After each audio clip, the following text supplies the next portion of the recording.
She had punch dripping from her hair when the laughter started. Every single person in that hall, the ranchers' wives in their pressed skirts, the bankers' daughters with their curled hair. The men who thought cruelty was just good humor, they all laughed. Loud open, like it was a show put on just for them. Margaret Crowe, Silas Crowe's eldest daughter, stood there holding an empty punch bowl, smiling the way people smile when they've done exactly what they intended to do.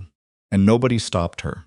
Nobody said a word. If that had happened to you, if every person in the room decided in one moment that your humiliation was entertainment, what would you have done? Would you have walked out? Would you have screamed? Would you have cried? Eliza Hart did none of those things. She just stood there. Punch soaking through the only dress she owned. Chin level. Eyes dry.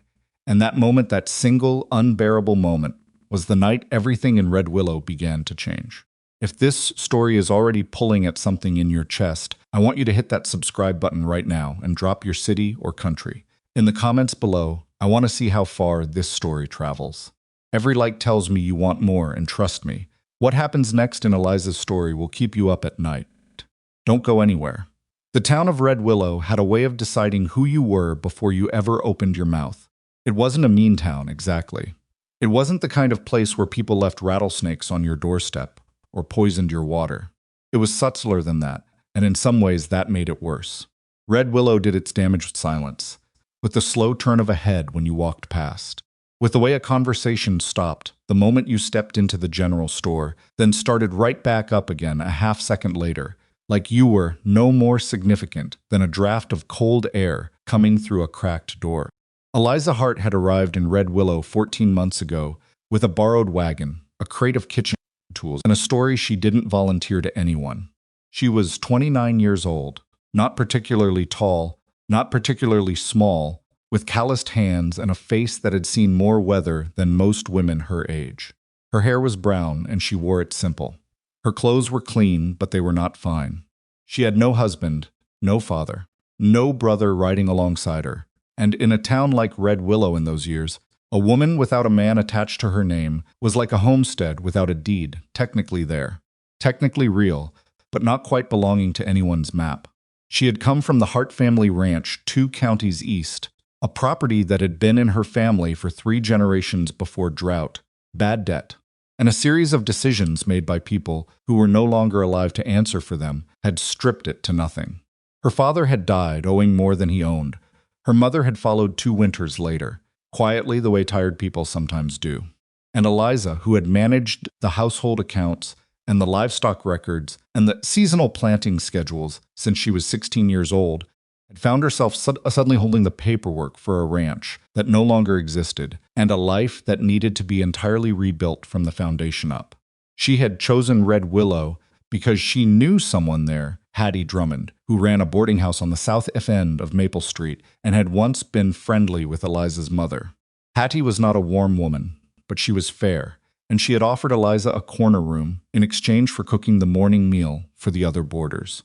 It was not a comfortable arrangement. The room was barely large enough for a cot and a trunk, and the smell of the tannery 2 blocks over came through the window every time the wind shifted east. But it was a roof, and after the Miza had spent watching everything her family had built disappear into foreclosure documents and creditor handshakes, a roof felt like more than enough. She had worked hard. That was the one thing Eliza had never had trouble doing. Within 3 weeks of arriving, she had picked up a second job, cleaning the stables at Harlan Webb's livery, getting there before dawn every morning and finishing before most of the town was awake. The work was rough, and it smelled terrible, and on the coldest mornings her hands cracked and bled before she was halfway through.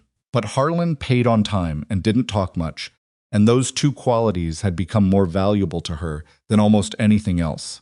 What she hadn't anticipated, what she couldn't have prepared herself for, was the specific texture of the loneliness. It wasn't just that people didn't include her. She could have managed that.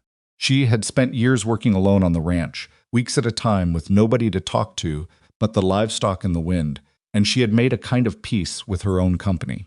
What hurt, if she was honest with herself, in the quiet of that corner room at night, was that the people of Red Willow looked at her like she was a problem they hadn't asked for. Like her presence was an inconvenience that nobody wanted to acknowledge directly, but everyone had quietly agreed to manage by pretending she wasn't quite there. The women were the worst at it. The wives and daughters of the town's established families, the Crows, the Bellinghams. The Tanners had a way of looking through her that felt almost surgical. She would pass Margaret Crowe on the boardwalk, and Margaret would let her eyes slide right past Eliza's face, like it wasn't worth the effort of registering. And then Margaret would turn to whoever she was with and continue her conversation without missing a single syllable. Not a flinch, not even the basic acknowledgement of another human being occupying the same 10 feet of ground. After a while, Eliza stopped expecting anything different. She kept her head down. She did her work. She put money in the tin she kept at the bottom of her trunk, a little at a time, with no clear plan attached to it yet, but a vague and stubborn conviction that having money was better than not having it, and that someday, somehow, she would figure out what to do next. It was Hattie Drummond who first mentioned the harvest dance. "It's the last Saturday of October," Hattie said one evening, setting a coffee cup on the table without looking up from the ledger she was working through. "Town Hall. They hold it every year. Most everybody goes." Eliza looked up from the bread dough she was working. Does everybody mean everybody? Or does it mean everybody who matters? Hattie's mouth made a brief movement that wasn't quite a smile. "Both, I suppose. Doesn't mean you can't go. I didn't say I was going. I know you didn't." Hattie turned a page. "I'm just telling you it exists." Eliza went back to the dough and didn't say anything else. But she thought about it for the next 3 weeks, in the way you think about something you've already half decided, without fully admitting it to yourself. She thought about it during the morning stable shifts, when the only sounds were horses and her own breath fogging in the cold air. She thought about it while she was washing dishes at the boarding house. And through the window she could see the lamplit windows of other people's homes, other people's evenings, other people's ordinary, unremarkable lives. She thought about the dress she had at the bottom of her trunk. It wasn't much a plain cotton thing in a faded blue, something she'd had since before the ranch was lost, something she'd worn exactly twice. It was clean and it was intact, and it was the only thing she owned that didn't look like workwear. She thought about whether wearing it to a dance hall in a town where nobody wanted her there constituted courage or foolishness, and she couldn't quite decide which. And eventually she concluded that the inability to decide was probably its own kind of answer. The night of the harvest dance, she braided her hair, put on the blue dress, and walked to town hall. She heard the music before she reached the door. Fiddle and guitar, something fast and cheerful that spilled out through the walls and into the cold night air like it was too big to be contained. There were horses tied all along the hitching posts, lanterns hanging from the eaves, and through the windows she could see the shapes of people moving, the blur of color and motion that meant a room full of people who had somewhere to be and someone to be there with. She stood outside for almost 2 full minutes. She was aware of how this looked. A woman standing alone on the wrong side of a door while the whole town celebrated on the other side of it. She was aware of the cold coming through the fabric of her dress, of the way her hands were folded in front of her, because she didn't know where else to put them, of the fact that she had walked 17 minutes through the dark to stand here, and was now considering whether walking 17 minutes back was a more sensible option. But she thought about her father, who had been a stubborn man in the particular way that sometimes looks like courage from the outside.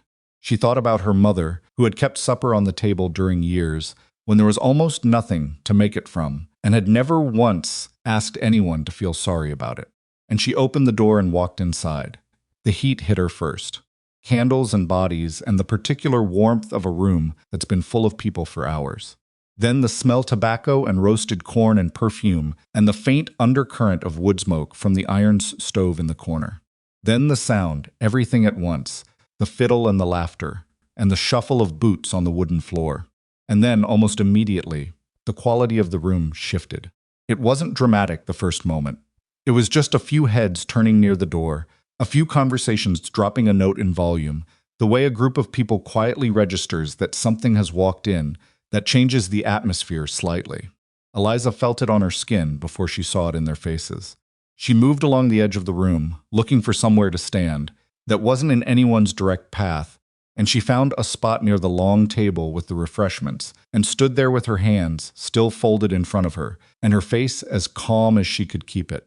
She had been there perhaps 8 minutes when she heard the laughter start. Not general laughter. Not the ambient noise of a room full of people enjoying themselves.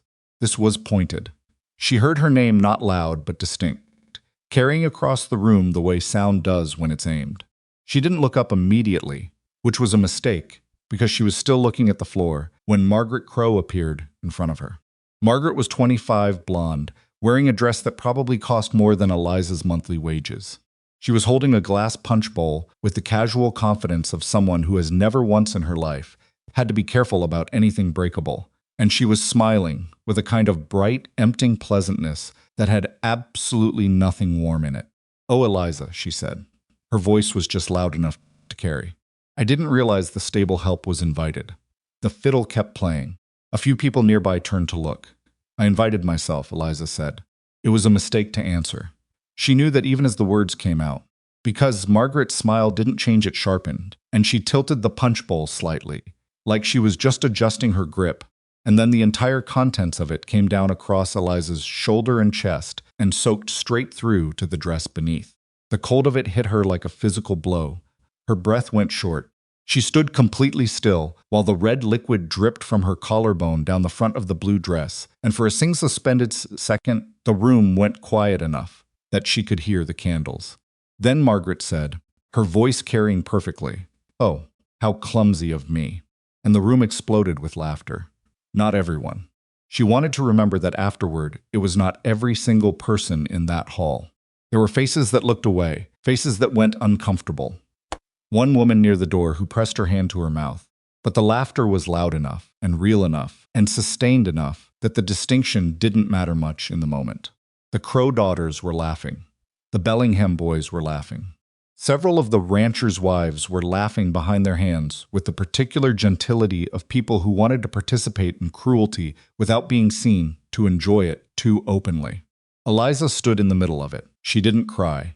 She had learned a long time ago that crying in front of people who wanted you to cry was one of the few things that made a bad situation permanently unrecoverable. She didn't speak. She didn't move toward the door, which was what every instinct she had was telling her to do. Every rational thought, every survival impulse built across years of making hard choices, everything in her said, walk out and don't look back. But her father's stubbornness was in her blood, and her mother's quiet endurance was in her bones, and she stayed. She lifted her chin. She looked at Margaret Crowe with an expression she had never entirely prepared for, not anger, not embarrassment, not the helpless, wounded look that Margaret was clearly expecting, just a steady, flat, patient attention, like she was memorizing something she intended to use later. Margaret's smile flickered, just for a second, just barely. And then she turned away, already talking to someone else, already done with the moment, because Eliza had failed to give her the reaction that made the whole thing satisfying. The laughter settled into background noise. People looked away and went back to their conversations. Fiddle kept playing. The candles kept burning.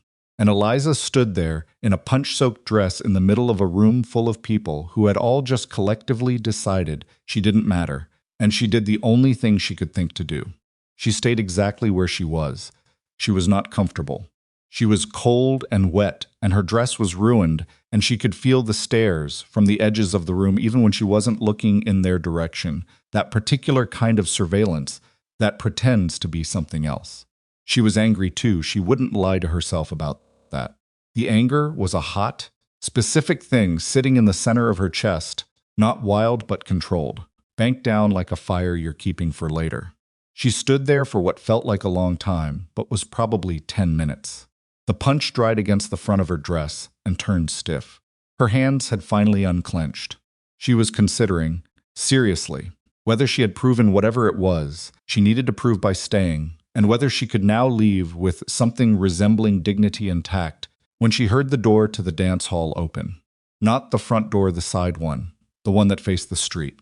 A draft of cold air came through, and the candles nearest the wall shivered all at once, and something about the change in the room's atmosphere made her turn and look. She was still looking when Wyatt Mercer walked in. She had seen him before. Everyone in Red Willow had seen Wyatt Mercer. He was not a man who blended into rooms, not because he was loud or flashy, he wasn't either, but because he carried a particular kind of stillness that took up space differently than restlessness did. He was lean and sun-darkened, and he moved like someone who had spent most of his life working land that pushed back. Unhurried, not because he was slow, but because he had calibrated exactly how much energy each situation actually required. He owned a cattle ranch out past the Western Ridge, miles beyond anyone else's property line. The land out there was rough and unforgiving, and had beaten 3 previous owners into selling before they'd finished their first year. Wyatt had held it for 6. People in Red Willow respected him in the particular cautious way you respect keep surviving things that should have broken them. And they were a little afraid of him too, though if you pressed them on why, they'd have a hard time articulating it. He didn't threaten anyone. He didn't posture. He just had a way of looking at situations like he was seeing from slightly further away than everyone else, and that distance had a quality to it that people couldn't quite categorize. He stood in the doorway for a moment, taking in the room with the unhurried attention of someone who had arrived precisely when he intended to arrive. His eyes moved across the crowd the way you scan a landscape methodically, not lingering, and then they stopped. On Eliza. She watched him see her. Not just look at her, actually see her. Punch-stained dress, the straight spine, the expression she was working very hard to keep composed. She watched something move across his face. Not pity, she would have recognized pity. She'd been the recipient of it, often enough, but something that looked more like recognition. Like he was registering a specific fact about the situation that he intended to do something with. He didn't say anything to the people nearest the door, who had turned to acknowledge him when he came in. He moved past them, without appearing to be rude about it, which was a skill Eliza had never quite mastered, declining to engage without making the other person feel rejected. He moved through the room at that same unhurried pace, and the crowd parted around him. In the small, unconscious way crowds part around people who have decided where they're going. He was crossing toward her. The laughter that had followed her all evening had died down to something lower and more comfortable. People having moved on to other amusements, and in the new relative quiet, the sound of Wyatt's boots on the wooden floor was distinct enough that people began to notice. Heads turned. Conversations paused at the edges. The fiddle player kept going, bless him, but even he seemed to slow slightly, like even he was curious. Wyatt stopped in front of her. He was close enough that she could see the dust still on his jacket from the ride in, the particular brand of tired that came from a full day's outdoor work, followed by an evening he'd come into despite it. He looked at her directly, not at the stained dress, not at the people around them, who were now watching openly. He held out his hand. "May I have this dance?" His voice was quiet. Not a performance of quietness, not the deliberate low register of a man trying to be impressive, just his actual voice at its natural register, which happened to carry perfectly in the silence that had descended around them. Eliza looked at his hand. She looked at his face. She was trying to read whether this was something she should be suspicious of, whether there was a trick here. Another humiliation waiting at the end of it, and she was a woman who had learned to look for tricks, who had been given good reason to assume the worst about offered kindness in crowded rooms. But there was nothing in his face that looked like theater. Nothing that looked like he was performing for the audience that had formed around them. He was just looking at her, waiting, with that particular patience of his that gave no impression of being about to end. She took his hand. She wasn't graceful about it. Her fingers were still cold and slightly stiff from standing in a damp dress, and she was aware that her hand wasn't the hand of someone who'd had an easy life. And she was also aware, distantly and with a kind of defiant pride, that neither was his. They were both people who worked. That was the first thing she thought when their hands met, that they were the same kind of person in that specific way, and the thought was strange and unexpectedly steadying. They moved onto the floor. The fiddle player, God bless him, and his instincts picked up the tempo slightly. The room had gone very quiet in the particular way. That meant everyone was pretending not to watch while watching with complete attention. Margaret Crowe's face, Eliza caught a glimpse of it over Wyatt's shoulder, had gone a specific pale color that had nothing to do with the lighting. Eliza kept her eyes forward. She was not a good dancer. She hadn't danced since a harvest festival 3 years back on the family ranch, and even then she'd mostly stood by the fire and watched. Her steps were slightly off, and she stepped on Wyatt's boot once in the first 30 seconds and felt her face go hot. "Sorry," she said. "You're fine," he said. Not reassuring, just factual. They danced through that song and into the beginning of the next. She stopped thinking about the steps after a while, started just moving with the music, and it helped that Wyatt led, without making it feel like being led. The kind of guiding that you don't notice because it doesn't feel like control. She had not expected that from a man who looked like he'd spent more time on horseback than on a dance floor. "You didn't have to do that," she said, quietly, not quite looking at him. "Do what?" She glanced up. He was watching her with a kind of straightforward attention that she found harder to look at than she expected. "Come over here. Dance with me. You know what this looks like. Looks like two people dancing," he said. "It looks like you picking a side." He considered that for a moment, the same way she imagined. He considered most things not quickly, not dismissively, but with a particular seriousness that made the question feel worth asking. "Maybe," he said. "Doesn't bother me." She wanted to tell him that it should. Silas Crowe was the most powerful man in the county, and that Margaret Crowe was his daughter, and that publicly embarrassing Margaret Crowe, which this was, whatever Wyatt might call it, was the kind of thing that had consequences in a town like Red Willow. She knew about consequences. She had been living inside someone else's consequences for over a year. But the music was still going, and his hand was still steady at her back, and she was still standing upright in a punch-soaked dress in the middle of a room full of people who had wanted to make her disappear, and she was still here. So she said nothing else. She kept dancing. And across the room, behind the crowd of people who were watching and pretending not to watch, Silas Crowe stood near the far wall with his arms crossed and his eyes fixed on the two of them on the floor. And his expression was the expression of a man who has just identified a problem he intends to solve. He was not a man who let problems stand. By the time the second song ended, he had already made up his mind about what needed to happen next. And neither Eliza Hart nor Wyatt Mercer, still standing in the middle of the dance floor while the room slowly returned to its own noise around them, had any idea what was already beginning. Silas Crowe did not go home that night. That was the first thing people noticed, or would have noticed, if anyone had been paying attention to the right things. While the dance went down, and the fiddle player finally packed up his instrument, and the last of the candles burned low, Silas stood near the far wall with a whiskey he hadn't touched and watched the room empty out with the focused patience of a man who was doing arithmetic in his head. Not the kind with numbers, the kind with people. He had built everything he owned on a particular understanding of how the world worked, and the understanding was this: people who had nothing were easy to move. You pushed them in the right direction, applied the right pressure at the right time, and they went where you needed them to go. It wasn't cruelty the way he saw it. It was just engineering. Red Willow was his town. The Crowe name was on half the deeds in the county courthouse and attached by reputation to the other half, and that hadn't happened by accident. It had happened because Silas understood leverage, and he used it without hesitation, and he had never yet encountered a situation that leverage couldn't eventually reshape. Wyatt Mercer had been a manageable problem for 3 years running. The man's land sat on the western ridge in a way that made Silas's teeth ache every time he looked at a map. That ridge controlled the primary water access for the grazing flats below, and the grazing flats were where Silas intended to expand his cattle operation by spring. He had made 3 separate offers on the Mercer property over as many years. 3 times Wyatt had said no, not with anger, not with negotiation, just a flat, disinterested no.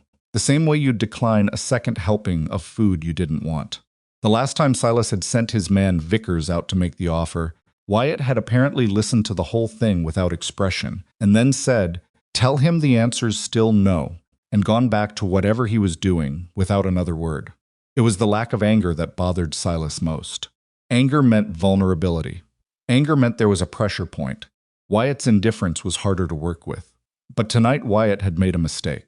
He had put himself in the middle of something public. He had made a statement in front of the whole town, choosing to stand with a woman that the Crowe family had publicly dismissed. And that meant now there was something personal attached to it. Personal meant emotional.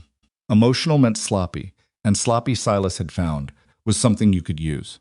He was still working through the angles when his daughter Margaret appeared at his elbow. "Are we leaving?" she asked. in a minute. He kept his eyes on the door through which Wyatt and Eliza had departed 20 minutes ago. Separately, not together, he had noticed that too, noted it as a data point. Papa. Margaret's voice had a particular edge when she was irritated, a quality she had inherited from her mother. She is nobody. She cooks breakfast for boarders and cleans stalls. Why are you still thinking about her? I'm not thinking about her. He picked up the whiskey finally and took a small sip. I'm thinking about him. Margaret went quiet. Go get the wagon, he said. I'll be there in a moment. She left without arguing, because whatever else Margaret was, she was not stupid. And she could read when her father's attention had locked onto something, and there was no point competing with it. Silas stood alone for another minute. The hall was nearly empty now. The stove in the corner was ticking as it cooled. He set his glass down on the nearest table. All right then, he said, to nobody in particular. He walked out into the cold. Eliza did not sleep well that night. This was not unusual. Sleep had been a complicated negotiation for her since long before Red Willow, since the months of watching the ranch fall apart, since the foreclosure and the long wagon ride through country that stopped being familiar and kept going past the point where familiar was possible. She had a habit of lying awake in the small hours, turning things over the way you turn rocks in a riverbed, not looking for anything specific, just unable to stop moving them. But tonight was different. Tonight she lay on her cot in the corner room at Hattie Drummond's boarding house with her ruined blue dress hanging over the trunk to dry, and instead of the usual rotating inventory of worries and logistics and half-formed plans, she kept returning to one specific thing. The look on Wyatt Mercer's face when he'd asked her to dance. Not the after, not the dancing itself, or the conversation, or the feeling of standing upright in front of people who'd wanted her to crumble. The before. That fraction of a moment when he'd first seen her across the room, and something had moved through his expression, quick and specific, before he'd crossed the floor. She couldn't name what it was. She'd been trying to name it for 3 hours, and she still couldn't, which bothered her more than it should have, because she was generally a competent reader of people. She'd had to be. Her survival had required it in ways that most people's didn't. She kept circling back to what he'd said when she'd pointed out that he was picking a side. Maybe. Doesn't bother me. She didn't know what to do with that. She'd spent over a year in a town where the calculation everyone made was the opposite, where people decided how close to stand to her based on what it might cost them with the families who mattered. She had accepted that calculation as the reality of the place and adjusted accordingly, keeping her head down, making herself small, building her tin of savings one coin at a time, and waiting for the day she had enough to do something different, though she still wasn't clear on what different looked like. She hadn't built any plans that included someone crossing a room for her. She told herself it didn't mean anything particular. Men did things for all kinds of reasons, not all of them worth attaching significance to. Maybe he just disliked the Crows independently and saw an opportunity. Maybe it was a kind of politics that had nothing to do with her. She was good at finding the practical explanation underneath the apparently personal gesture, and she applied that skill now with determination. It worked moderately well, not entirely. There was a small remaining piece of the evening that she couldn't file away satisfactorily, and she was still trying to deal with it when dawn came through the window, and it was time to get up and start the morning. She dressed in her work clothes, tied her hair back, and went down to start the kitchen. Hattie Drummond was already at the table when Eliza came downstairs, which was unusual. Hattie was an early riser, but she generally took her first hour at her desk with her ledger, and finding her sitting at the kitchen table with her hands wrapped around an empty mug meant something was different. You heard about last night, then, Eliza said. Not a question. I heard this morning, Hattie said. Edna Tanner told me at the well. Eliza set water to boil and started pulling eggs from the basket. Edna Tanner was laughing with everyone else. I know, but now she's telling the story with a different emphasis, I'd imagine. She is. Hattie set her mug down. She's telling it like it was something she found uncomfortable, like it reflected poorly on Margaret. Because Wyatt stepped in, and now there's a version where Margaret looks bad. Eliza cracked the first egg against the pan edge. It wasn't uncomfortable for her last night. No, Hattie agreed. It wasn't. They were quiet for a minute, just the sound of the eggs and the water beginning to move in the pot. Hattie watched Eliza work with that particular assessing look she occasionally had, the one that was hard to read because it might have been concern and might have been calculation. "He's a good man," Hattie said finally. "Wyatt Mercer. In case you were wondering." "I wasn't wondering," Eliza said. Hattie saw a sound that was not quite agreement. "His land situation is complicated," Hattie said, so in the tone of someone who is sharing information and letting you decide what to do with it. "He's been fighting with Silas Crowe over that western ridge for years. Silas wants the water access.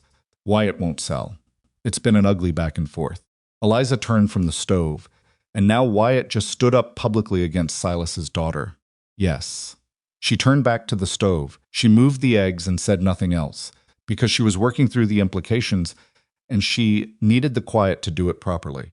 Hattie let her have it, which was one of the things Eliza had found, over 14 months of proximity, to actually appreciate about the woman. She understood the value of silence. What Eliza was thinking was this: last night had not been a simple act of decency. Or rather, it had been that, but it had also made Wyatt Mercer's already difficult situation measurably worse. He had to know that. A man who had navigated 3 years of Silas Crowe's pressure didn't do something like that without understanding the arithmetic, which meant he had decided it was worth it anyway. She did not know what to do with that information. So she filed it beside the other piece. She couldn't resolve and serve breakfast when the boarders came down, and she went about her morning with the mechanical efficiency that had kept her functional through everything else. 3 days passed without anything happening, which should have felt like relief, and instead felt like the specific tension of a rope pulled taut and waiting. She saw Wyatt twice. Once at the general store, briefly, where he nodded at her from across the room with the unremarkable ease of someone acknowledging a person he knows, and she nodded back, and that was the whole of it. Once on the street outside the livery, where she was coming out with the wheelbarrow, and he was coming in with a horse that had thrown a shoe somewhere on the trail, and they were both occupied with immediate practical concerns. So the interaction was limited to him stepping aside to let her through, and her saying thank you, and him saying sure, and then they were both doing other things. She found herself noticing details she hadn't made a deliberate choice to notice. The way he moved through the livery with the horse, careful and unhurried, talking quietly to the animal in a way that was clearly habitual and completely without self-consciousness. The fact that the horse, which had been favoring its leg and displaying the pinned ears of a horse in genuine discomfort, settled within about 30 seconds of Wyatt's hand on its neck. She had grown up around horses, and she knew that meant something. She did not think about it, more than was reasonable. On the 4th day, a man named Vickers came to find her. She knew Vickers by reputation. He was one of Silas Crowe's men, not exactly a ranch hand, and not exactly anything else. The kind of position that exists in the employ of powerful people and involves being available for tasks that don't have clean names. He was a compact, unremarkable-looking man in his 40s with a face that gave nothing away, and he found her, while she was finishing up the stable work at the livery, just appeared at the entrance, with his hat in his hands, and waited until she looked up. "Miss Hart," he said. "I know who you work for," she said, before he could continue. He looked mildly unsurprised. "Then you know this is a professional call. What does Silas Crowe want with me?" Vickers tilted his head slightly. "Mr. Crowe has an opening for a housekeeper up at the main house. Full-time position, twice what you make here, room and board included." Eliza set down the rake she was holding. She looked at him carefully. "Why? I'm sorry. Why does Silas Crowe want me working in his house? He has housekeepers. His family has had the same cook since before I was born, by all accounts." Vickers's expression didn't shift. "Mr. Crowe is a man who knows opportunity when he sees it. He heard you were capable. He heard I danced with Wyatt Mercer." Pause. "Very small. I wouldn't know about that, Miss Hart." She picked the rake back up. "Tell Mr. Crowe I'm not interested. The offer's quite generous. I heard what the offer is." She went back to work, moving past him toward the back stalls. "I'm not interested." She heard him stand there for another moment, and then she heard his footsteps retreat toward the entrance. Kept working. Her hands were steady on the rake. Her heart was doing something that was not quite fear, but was closely adjacent to it, the particular uncomfortable alertness of understanding that you have just become visible to someone who prefers the people around him to be manageable. She was not going to be manageable. She was, however, going to be careful. She went to find Wyatt that same evening. She had not planned to. She had planned to think it through for a day or two, approach it rationally, consider whether it was her place to get involved in something that was technically not her problem. She had run through these reasonable objections for approximately 4 hours, before concluding that they were the kind of objections that sounded sensible in your head and looked cowardly in practice. And she saddled the livery's oldest mare. Harlan Webb allowed her to use her for personal trips as part of her informal compensation and rode out toward the western ridge as the sun was going down. The Mercer property was further than she'd remembered from other people's descriptions. The trail past the ridgeline was rough and got rougher as the elevation increased, and by the time the ranch buildings came into view, it was full dark and the temperature had dropped enough that her hands on the reins were stiff again. She could see lamplight in the main house windows. There was smoke from the chimney and the sound of cattle somewhere beyond the fence line, not distressed, just the ordinary ambient noise of animals settling for the night. She tied the mare at the post and knocked on the door. There was a pause long enough that she considered whether he wasn't home. Then the sound of boots on a wooden floor, and the door opened. Wyatt looked at her for a moment. He was in his work clothes, had clearly been in the middle of something. There was a piece of harness leather in his hand and an expression of mild surprise that he managed quickly, replacing it with the level attention she was starting to recognize as his default. "Miss Hart," he said. "Eliza," she said. "If we're going to talk about Silas Crowe, we should probably be on first names." He considered that briefly. "All right, come in." The inside of the house was plain and worn and functional. There was nothing decorative that she could see, no curtains, no pictures on the walls, nothing that wasn't there, because it served a purpose. The furniture was solid and old and looked like it had been built for use rather than appearance. There was a wood stove in the corner doing serious work, a table with one chair pulled out and the harness leather laid across it, a tin coffee pot on the iron surface of the stove. He pulled out the other chair at the table for her. She sat.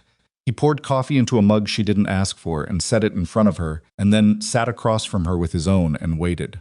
"Silas Crowe sent a man to offer me a job today," she said. Something moved in his face. "Vickers? You know him." "We've met." His voice had gone flat in a specific way. "What kind of job?" "Housekeeper. Full-time, room and board. Twice my current wages." She wrapped her hands around the mug. "It's a bribe, obviously. Or a move to get me out of circulation. Possibly both." He was quiet for a moment, looking at the table.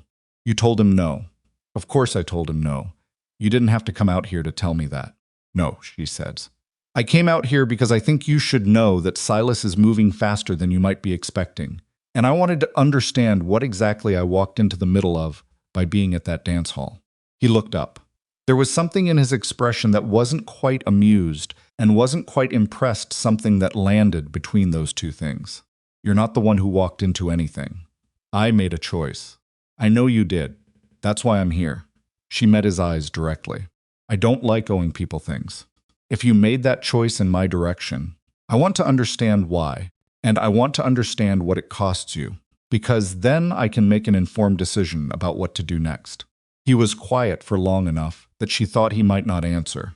"The water access on the ridge," he said finally. "Silas has been trying to get that land for 3 years. The grazing flats below can't support his expansion without it. He's been pressuring me in various ways, lowering the price on cattle at the market because he controls the buyers, blocking a lumber delivery I needed for repairs last spring. A few other things I can't prove were him, but probably were. And now you've publicly put yourself against his family. I did that because what they did to you was wrong, and I was standing there watching it happen." He said it, without drama, without the particular self-conscious weight of someone expecting credit. "Just a fact. But yes, I'm aware it changes the situation." Eliza looked at her coffee. She thought about the tin at the bottom of her trunk and the savings that had been slowly accumulating and the vague future plan that was still more intention than shape. She thought about 14 months of keeping her head down and making herself invisible and how it had not actually protected her from anything. "I know that ranch," she said. He looked at her. "The winter before last," she said, "when I first arrived in Red Willow. Before I got the stable work. There were 3 weeks where I needed income, and Harlan Webb didn't have anything for me yet, and I picked up temporary work, helping bring in cattle from the upper pasture. That was your land. He was still looking at her. She could see him remembering. "You were the one who found the break in the south fence," he said slowly. 2 sections down. The herd was already moving toward it. She shrugged. "It wasn't remarkable. I grew up doing fence checks. It would have cost me 20 head, minimum, if that herd had gone through." "Probably." She looked up from the coffee. "I know the irrigation tunnel on the east side, the one that runs under the lower pasture from the old well. I know where the cattle pens have the weak supports. I spent 3 weeks learning that land." He was very still. "I'm not sure what I'm offering exactly," she said. "I don't know what that looks like yet. But I'm telling you that if Silas Crowe is moving against you and you're going to push back, then having someone who knows your land and who he's already decided to try to buy off might be useful. And I would rather do something with what I know than sit in that boarding house and wait for something to happen to me next." The silence in the room had a different quality now. Not uncomfortable. Just waited, the way quiet gets when 2 people are sitting with something real between them. "That's a considerable offer," Wyatt said carefully. "I'm aware. You'd be putting yourself directly in the line of whatever Silas decides to do next." "I'm already there," she said. "He just made that clear today. The question is whether I'm in it standing still or moving." Wyatt picked up his coffee and looked at it for a moment. She could see him working something through, not the quick calculation of someone looking for advantage, but the slower, more honest work of a person trying to understand what they actually wanted to do and whether it was the right thing to do. "I can't pay you much," he said. "Not right now. I'm not asking for pay. I'm not comfortable with that arrangement. Then we'll figure it out when the situation is clearer." She stood, putting both hands on the table. "I'm not asking you to decide everything tonight. I'm asking you to not be surprised when I'm involved, because I already am, and we both know it." He stood too. He was taller than she remembered from the dance hall, or maybe it was just that the space was smaller. He looked at her with that level, unhurried attention she couldn't find a hole in. "All right," he said. She picked up her jacket from the chair back. "I'll see myself out. It's full dark, I know." Trailback gets narrow past the second ridge. There's a loose section on the left edge. Your mare'll try to drift toward it. Keep her right. She paused at the door. "How do you know which mare I rode?" "I was at Harlan's yesterday. Only one of his he'd lend out to someone he liked." She had nothing particular to say to that, so she didn't try. She put her jacket on and went out into the dark. She did not sleep any better that night. But the quality of the wakefulness was different. Instead of turning over fears, she was turning over plans, which was a much more tolerable thing to do at 2 in the morning. She thought about the ranch layout, the water access, the specific geography of the ridge, and how it related to the grazing flats Silas wanted. She thought about what a man like Silas would do when direct pressure didn't work and quiet offers got refused. She thought about what he had available, which was significant, and what he was likely to try next. She was not a person who had ever had the luxury of waiting to see what happened.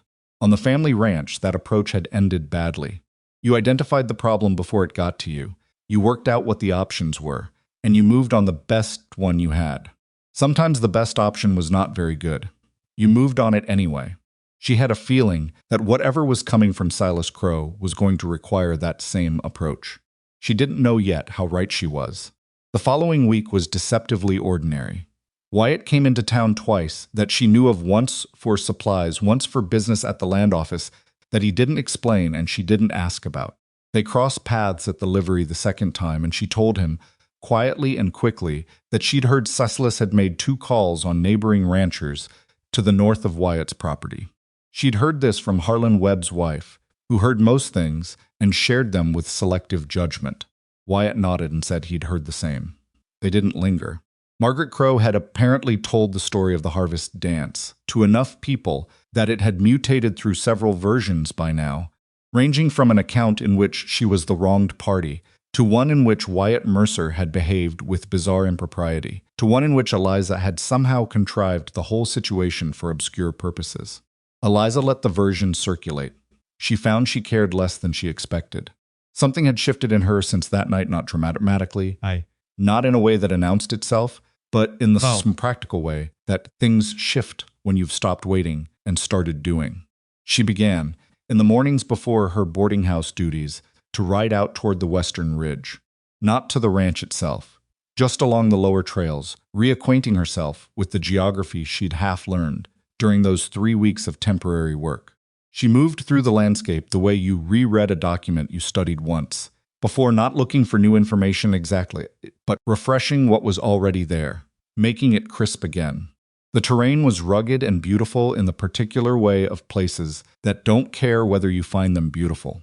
The ridge line threw long shadows in the morning light, and the grass in the lower flats was the particular gold of late autumn, dry and flattened by wind. She was out there on the 8th morning after her visit to the ranch when she saw the riders. 3 of them, on the far side of the ridge, moving along the upper trail that ran behind Wyatt's property line. She wouldn't have thought much of it. Riders used those trails. It wasn't unusual, except that they weren't moving with the purposeful efficiency of people going somewhere. They were moving slowly, stopping at intervals, and at one of the stops she could see one of them dismount and walk to the edge of the ridge and look down toward the ranch buildings below. She sat very still on the mare and watched. She was far enough away and positioned well enough in the shadow of the ridge line that they weren't likely to notice her unless they were specifically looking. She watched them for 15 minutes. They covered a section of the upper trail that ran directly above the irrigation tunnel she'd told Wyatt about. They spent an unusual amount of time at one specific point. She marked the location in her mind relative to its distinctive boulder formation, and then they rode on, going east, away from the ranch. She sat there for another few minutes after they were gone. Then she turned the mare and rode hard for the ranch. Wyatt was in the corral when she arrived, working with a young horse that was not yet comfortable with a saddle, and the interaction between them was taking his full attention. He looked up when she came through the gate, read something in her face immediately, and said to the horse quietly, "Easy," and moved toward her without finishing what he'd been doing. 3 riders on the upper trail, she said. They were looking at the ridge above the irrigation tunnel. Bent too long at one point, it wasn't casual. He absorbed this without visible alarm, which was either impressive composure or the result of already knowing things were building. Probably both. Which direction did they go? East, away from the property. How long ago? 40 minutes. I rode straight here. He looked toward the ridge, his eyes moving along the upper line with the automatic assessment of someone who had looked at this landscape every day for 6 years and knew its moods. Vickers rides with 2 others, he said quietly. Younger. The one on Silas's left at the harvest dance was one of them. She had not known that. She filed it. What are you thinking? He was quiet for a moment. I'm thinking Silas has moved past offers. What does that mean for the timeline? He looked at her. Something in his face had sharpened from the quiet steadiness she was used to into something more deliberate, not panic. Nothing like panic, but the particular clarity of a person who has just confirmed what they suspected and is now working on what comes next. It means we don't have as much time as I thought. He looked back at the ridge. The annual dance was 3 weeks before winter sets in. Once the passes get bad, nothing moves easily until spring. If Silas wants to do something that changes the situation on the ground before then, he has maybe 2 weeks. 3 at the outside. So he's going to move soon. I think so. She looked at the ridge herself. At the boulder formation she'd marked in her mind, directly above the irrigation tunnel, directly above the entry point to the entire water system that fed the lower pasture. We need to look at the tunnel, she said. He didn't argue with that. They went out together that afternoon, which was the first time they'd been on the land together. And something about it was different from their interactions in enclosed spaces. He moved through the terrain with the practiced ease of ownership, knowing every shift in the ground before he stepped on it, and she noticed how he read the land the same way she did, not as scenery but as a system, a set of connected pieces that affected each other. They didn't talk much while they walked, the kind of comfortable quiet that suggests 2 people are both actually present, rather than managing the silence. The irrigation tunnel entrance was on the east side of the lower pasture, set into the base of a rock formation that hid it from casual view. It ran under the pasture for approximately 200 feet before emerging near the old well on the far side. Wyatt had used it intermittently for water management during the dry months. During the fire season, it served as a secondary water source that most people didn't know about. They stood at the entrance and looked at it. Then they looked at each other. The roof of the tunnel showed signs, not obvious ones, but there, if you knew what to look for. crack, running along the right side, that she didn't think had been there during her work 2 winters ago. A section of the supporting beam near the entrance that was freshly disturbed, the dirt around it loose in a way that didn't match the hard-packed ground surrounding it. "Someone's been in here," Eliza said quietly. Wyatt crouched down and looked at the beam. He touched the disturbed earth carefully, not disturbing it further. His jaw had a set to it that she recognized now as the specific tension of a man who has just had a suspicion confirmed in the worst possible way. "They didn't finish," he said, "whatever they were doing. Because I saw them and they had to stop." He stood up and looked at her. "You interrupted something," he said. "Apparently." He looked at the tunnel entrance for a long moment. The afternoon light was going golden and thin, the kind of light that makes distances look shorter than they are. Somewhere on the far side of the property, the cattle were moving, the sound of them carrying across the cold air. "They'll be back," he said. "Yes, and next time they won't be interrupted, unless we're watching for them." He looked at her again, and this time the look had something different in it, not the level assessment of the past weeks, not the careful weighing of what she was offering and what it cost. Something that was more direct than that, something that was recognition and trust, and maybe something she wasn't ready to name yet. "I'm going to need help watching," he said. "I know," she said. "That's why I'm here." The wind came off the ridge and moved through the dry grass of the lower pasture, and neither of them moved, and the tunnel entrance sat between them like a door that hadn't decided yet which direction to open. And the evening came on slow and cold around the edges of the sky, and somewhere behind the boulder formation above them, in a place neither of them could see from where they stood, whatever Silas Crowe had planned was not finished. It had just been interrupted, and interrupted things had a way, in Eliza Hart's experience, of coming back harder the second time. They watched for 4 nights and nothing happened, which was almost worse than if something had. The waiting had a particular texture to it that Eliza had not fully anticipated. She had expected action, had braced herself for it, organized herself around the expectation of it, and instead there was just cold and quiet, and the slow movement of stars across the sky above the ridgeline, and the distant sound of cattle, and the persistent, low-grade tension of knowing something was coming without knowing when. Wyatt had worked out a rotation. He took the later hours, from midnight to before dawn, because he knew the land in the dark in a way that came from years of moving through it at every hour, and she took the earlier watch, from sundown to midnight, positioned on the high side of the lower pasture, with a clear sightline to the boulder formation above the tunnel entrance. They didn't discuss the arrangement at length. It was the practical division of a practical problem, and they both understood it the same way. What she hadn't anticipated was what 4 nights of sitting alone in the dark above someone else's land would do to the inside of her head. She had too much time to think, which had always been a problem for her. In the way, it's a problem for people who think in circles rather than lines. She thought about the boarding house and Hattie's ledger and the tin of savings at the bottom of her trunk. She thought about the family ranch, about the moment 3 years ago when her father had sat across the kitchen table from hers and spread out the loan documents, and she had understood for the first time that there was no version of this story that ended with the land staying in the family. She had been 26 years old, and she had looked at those documents and then looked at her father's face and known that the right thing to do was not to cry about it. And she had not cried, and she had carried that specific restraint around with her ever since, like something she kept meaning to put down and kept forgetting to. On the 3rd night, around 10 o'clock, she heard footsteps behind her and turned with her whole body coiled before she recognized the particular sound of Wyatt's walk. "You're early," she said. "Couldn't sleep." He sat down on the rock beside her position, not close enough to crowd, just present. "Anything?" "Nothing. Some movement on the far ridge about an hour ago, but I think it was deer." He nodded. He looked toward the boulder formation with the same steady attention he gave everything. They sat in silence for a while, the kind that had become, over the past week, less something to manage and more just the natural atmosphere between 2 people who were comfortable enough not to fill every quiet moment. "Can I ask you something?" she said. "Go ahead." "The first night, at the dance, before you crossed the room." She kept her eyes on the boulder formation rather than on him. "Had you seen me before that?" "Actually seen me, not just in passing." He was quiet for a moment.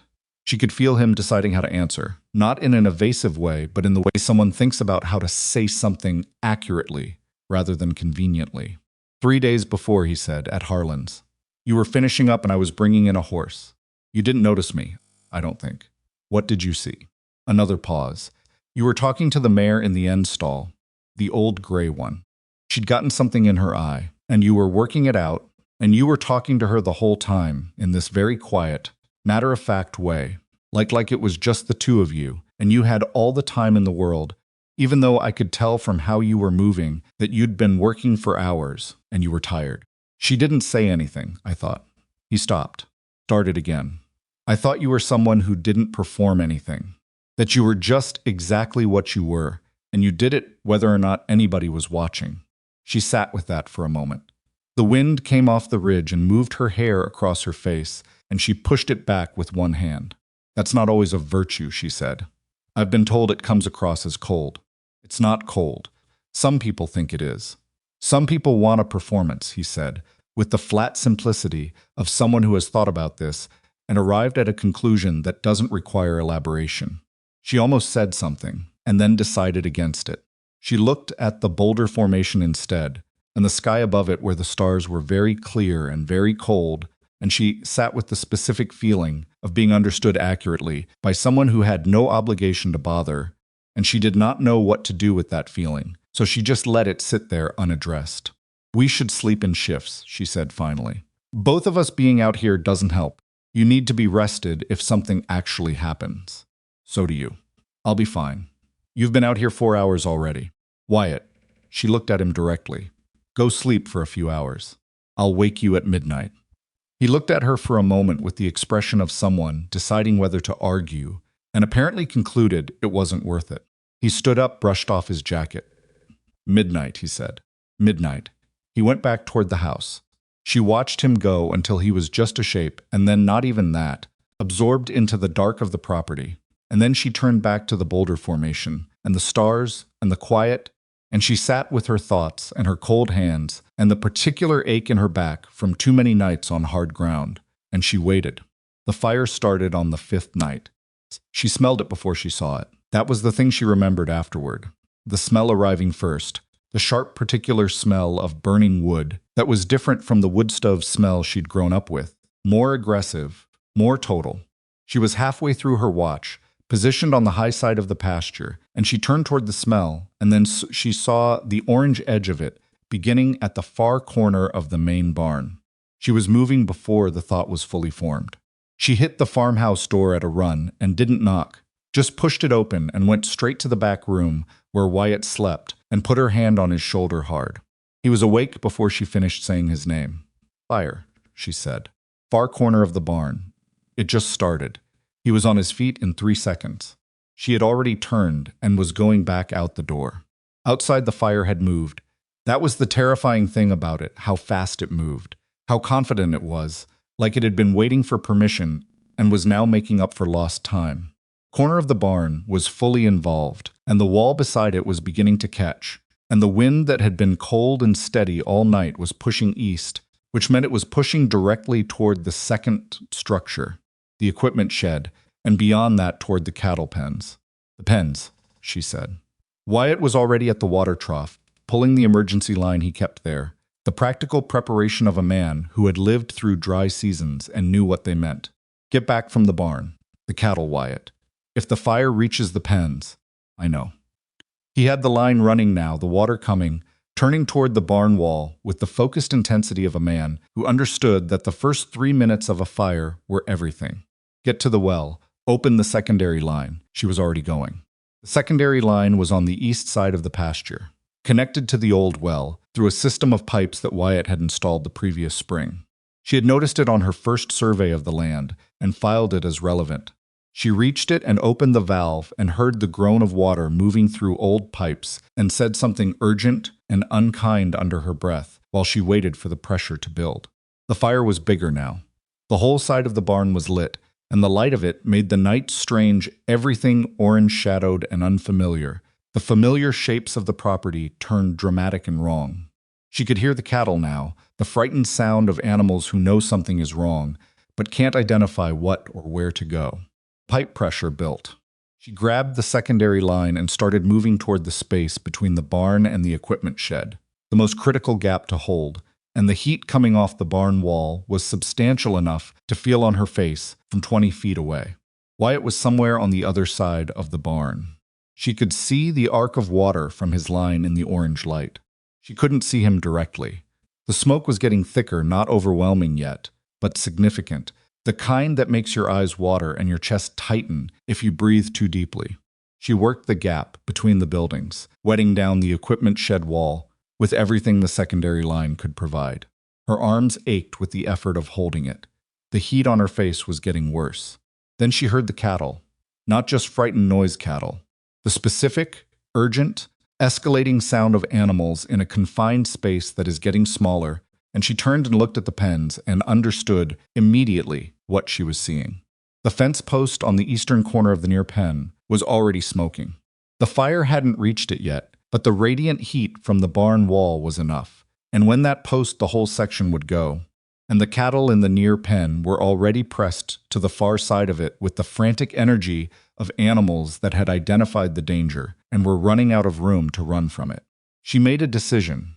It was not a well-considered decision. She didn't have time for well-considered.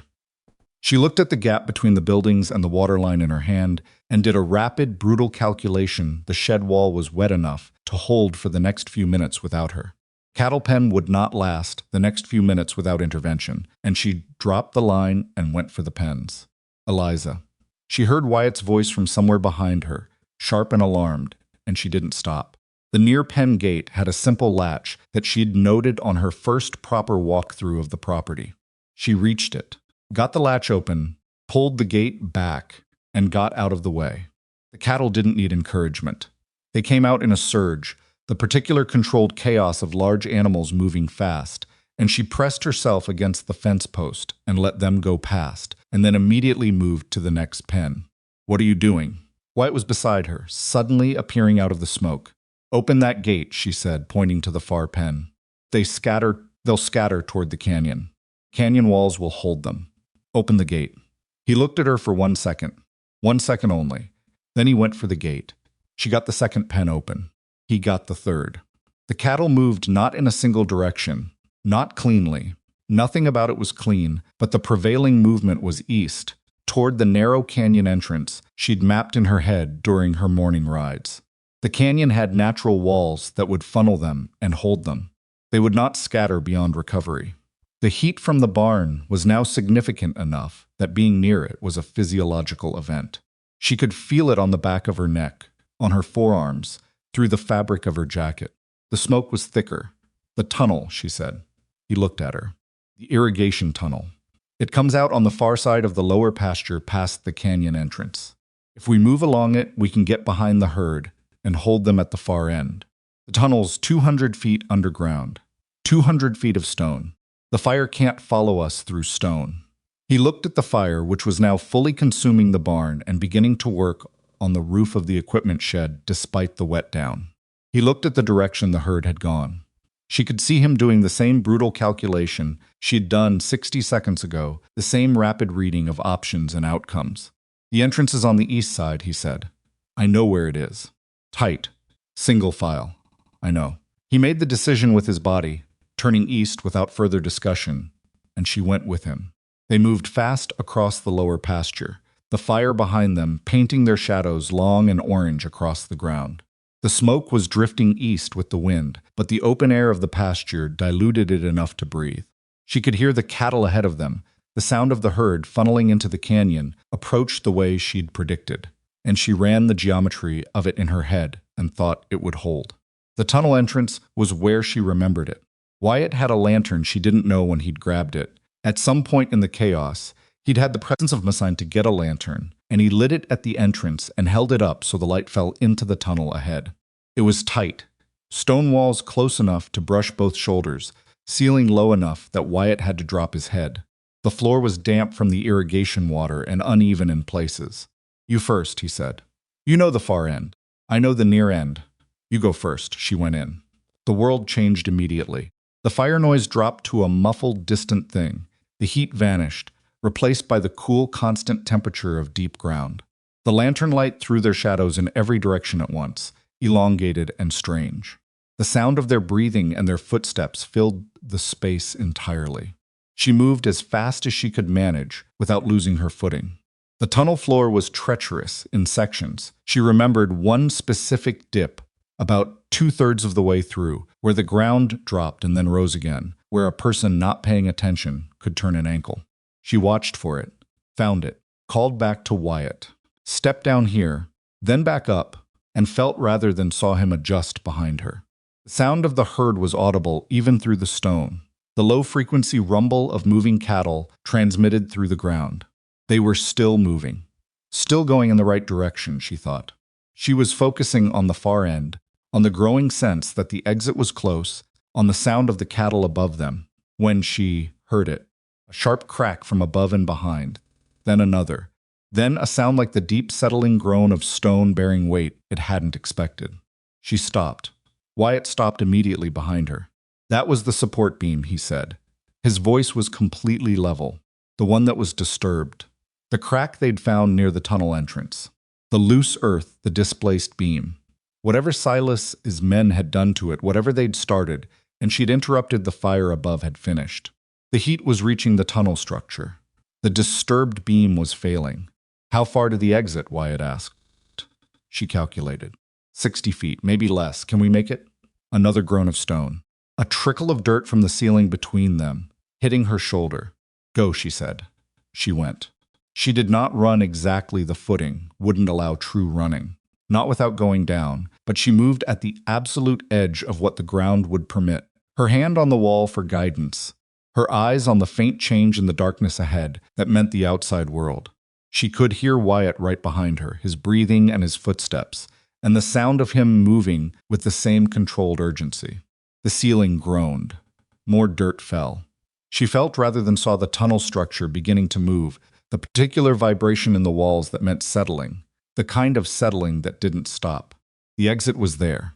She hit the opening and went through it and came out into cold air and smoke-tinged darkness on the far side of the lower pasture, and she didn't stop.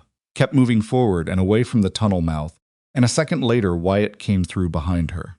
They were 6 feet clear of the exit when the section behind them came down. It was not dramatic in the way she expected.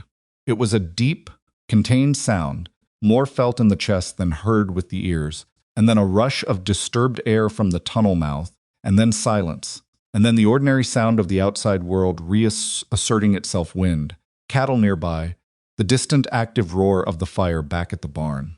They both stopped. She was breathing hard. Her hands were shaking.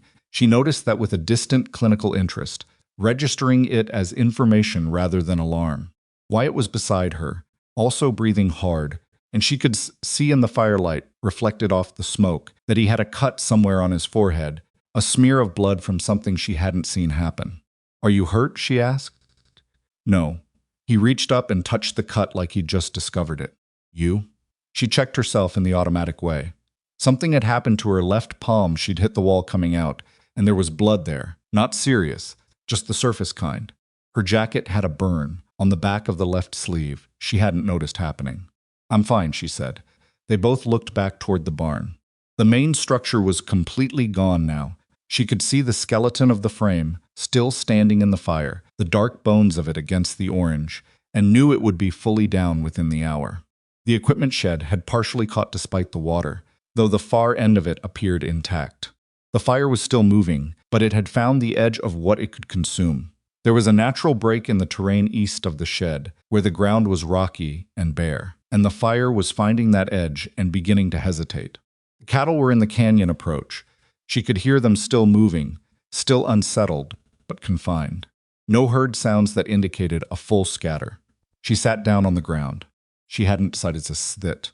Her legs simply made the decision independently, and she found herself on the cold, damp ground of the lower pasture with her burned jacket and her bloody palm and her shaking hands, and she stayed there because getting up again was going to require a moment's preparation that she hadn't quite assembled yet.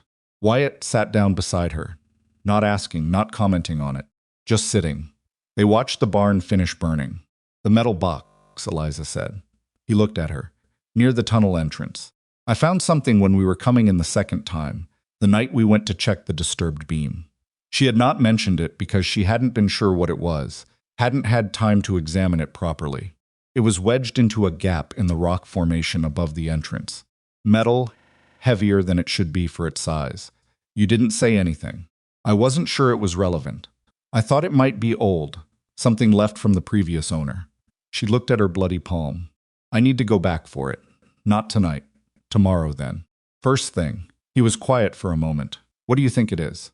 She thought about Silas Crowe standing in the Harvest dance hall with his untouched whiskey, doing arithmetic. She thought about Vickers appearing at the livery with an offer that was a threat dressed up in generous language. She thought about 3 riders moving slowly along the upper trail, stopping above the tunnel entrance, spending too long at one specific point. I think it's something that someone put there for safekeeping, she said. Something important enough to hide and important enough to be worth remembering the location of. Silas, or someone who worked for him. It was in a part of the rock formation that you'd only know about if you'd been in the tunnel, and not everyone knew about the tunnel. He absorbed this. The fire had settled into its later stage now. Less frantic, more committed, the barn frame slowly losing its integrity in sections. Someone on my property, he said quietly, and the flatness in his voice had a quality she hadn't heard before. Someone who'd been on your property before. During the work they've been doing on the grazing flats. Before you started refusing access. She looked at him. Wyatt, if there's documentation in that box, documentation of what? I don't know yet. She looked back at the fire. But Silas Crowe has been expanding his land holdings for years. Half the county, someone told me once, and some of it has been quiet. Nobody talks about how he got certain pieces. That bothers me. He was looking at her with the full, serious attention she had come to recognize as the version of him that was making actual decisions. Tomorrow, he said. We go back for the box. Tomorrow, she agreed. They sat there a while longer. The fire found its boundary and stopped spreading.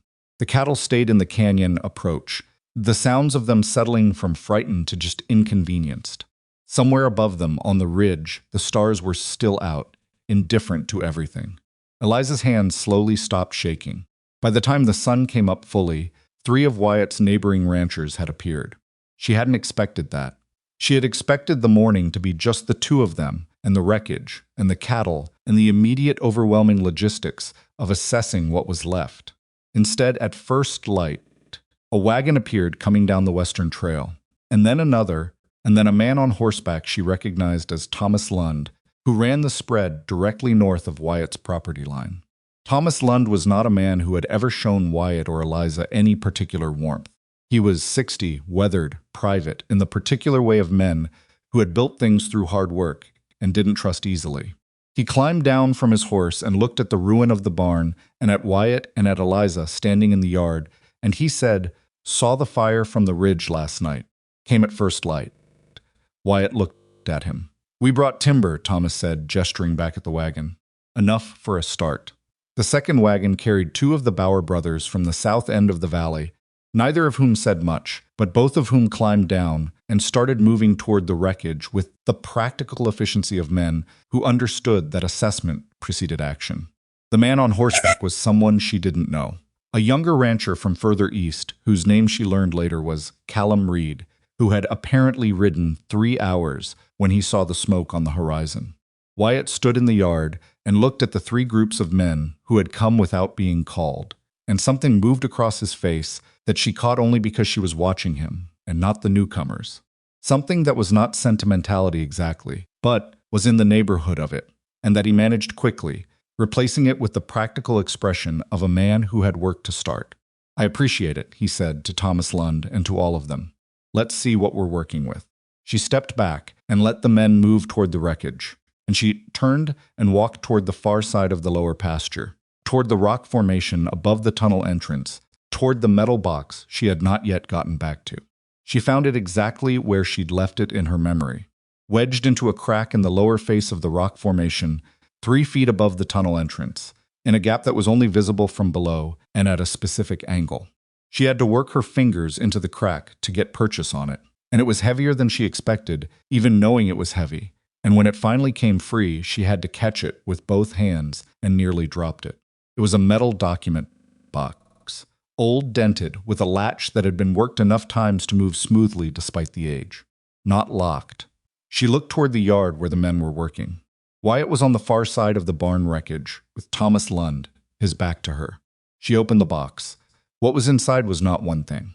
It was a collection papers, several of them, folded and refolded to fit the dimensions of the box, some of them clearly older than others. A land deed on top, unfolded, bearing the seal of the county land office, with a signature at the bottom that her eye went to immediately. The signature was not right. She had seen Wyatt's signature, once on a bill of sale at the livery that Harlan Webb had shown her, making a related point about a horse transaction. She had a good memory for writing. The signature on the deed did not match. Same name, same first initial, same heavy final letter of the last name. But the middle movement of it was wrong, the pen pressure was wrong, and it was wrong in the specific subtle way that a practiced forger gets right in the obvious places and gives away in the details. She looked at the other papers. More deeds, more signatures. Some she recognized the Hennessy property east of town, which everyone knew had transferred to Silas's ownership 3 years ago after old Gerald Hennessy had supposedly agreed to sell. The Marconi grazing rights, which had transferred under circumstances that had generated some quiet talk that she'd heard from Hattie and not understood at the time. She understood now. She stood at the rock formation in the cold morning air with a metal box full of forged land deeds in her hands, and she understood several things simultaneously. She understood what Silas had been doing and approximately how long he'd been doing it. She understood that this box existed because someone had hidden it here, either for insurance or for later use, or both. She understood that whoever had hidden it had known about the tunnel because they had spent time on this property, possibly during the assessment work for the grazing flat expansion, and had chosen this location because it was on Wyatt's land, which meant that if the documents were ever found, they would be found on property belonging to the man Silas was already working to dispossess. She understood that she was holding something that could end Silas Crowe, and she understood that she needed to be very, very careful about what happened next. She closed the box and held it against her chest and looked back toward the yard where the men were working, and she made 2 decisions in rapid succession. The first was that Wyatt needed to see this immediately. The second was that nobody else could see it, yet not Thomas Lund, not the Bauer brothers, not Callum Reed, nobody whose reaction she couldn't predict with complete confidence. She walked back toward the yard at a pace that was deliberately ordinary. Wyatt saw her coming. He excused himself from the conversation with Thomas Lund and met her halfway, reading her face the way he'd been reading it. For the past several days, the specific attention of someone who has learned to watch for the difference between fine and almost fine. "The box," she said quietly, when he was close enough. She turned her body slightly so the box was visible to him and not to the men beyond. His eyes went to it and then to her face. "Not here," she said. "Somewhere they can't see." He nodded once and turned back toward the men. "Excuse me a minute," he said, with the unremarkable tone of a man stepping away to check something on his own property, and he followed her toward the east side of the equipment shed, the part that hadn't burned, where the wall between them and the workers in the yard was solid, and the morning light came from the wrong direction for anyone to see clearly. She opened the box and handed him the top deed without speaking. She watched him read it. She watched the moment he found the signature. She watched his face do something complicated, not surprise. Not exactly. Because some part of him had been preparing for a confirmation of the worst for 3 years, but a kind of grim, arriving recognition that was different from suspicion and harder to manage. "This is my property," he said. "Yes, this deed transfers ownership to Silas Crowe." He looked up. "With my signature. With something that looks like your signature." "It isn't." He looked back at the paper. She watched him study it the way she had studied it, and she watched him arrive at the same conclusion she had. "How many others?" He said. "6 that I can see. Possibly more folded underneath. The Hennessy property. The Marconi grazing rights. 3 others I don't recognize by name." He stood very still. "He's been doing this for years," Wyatt said. "Not a question. It looks that way." And he put the box on my land, so that if it was ever found, it looked like I was the one holding forged documents. He set the deed back in the box with the careful deliberateness of someone managing a very strong feeling. He was going to burn the ranch. Take the land with the forged deed.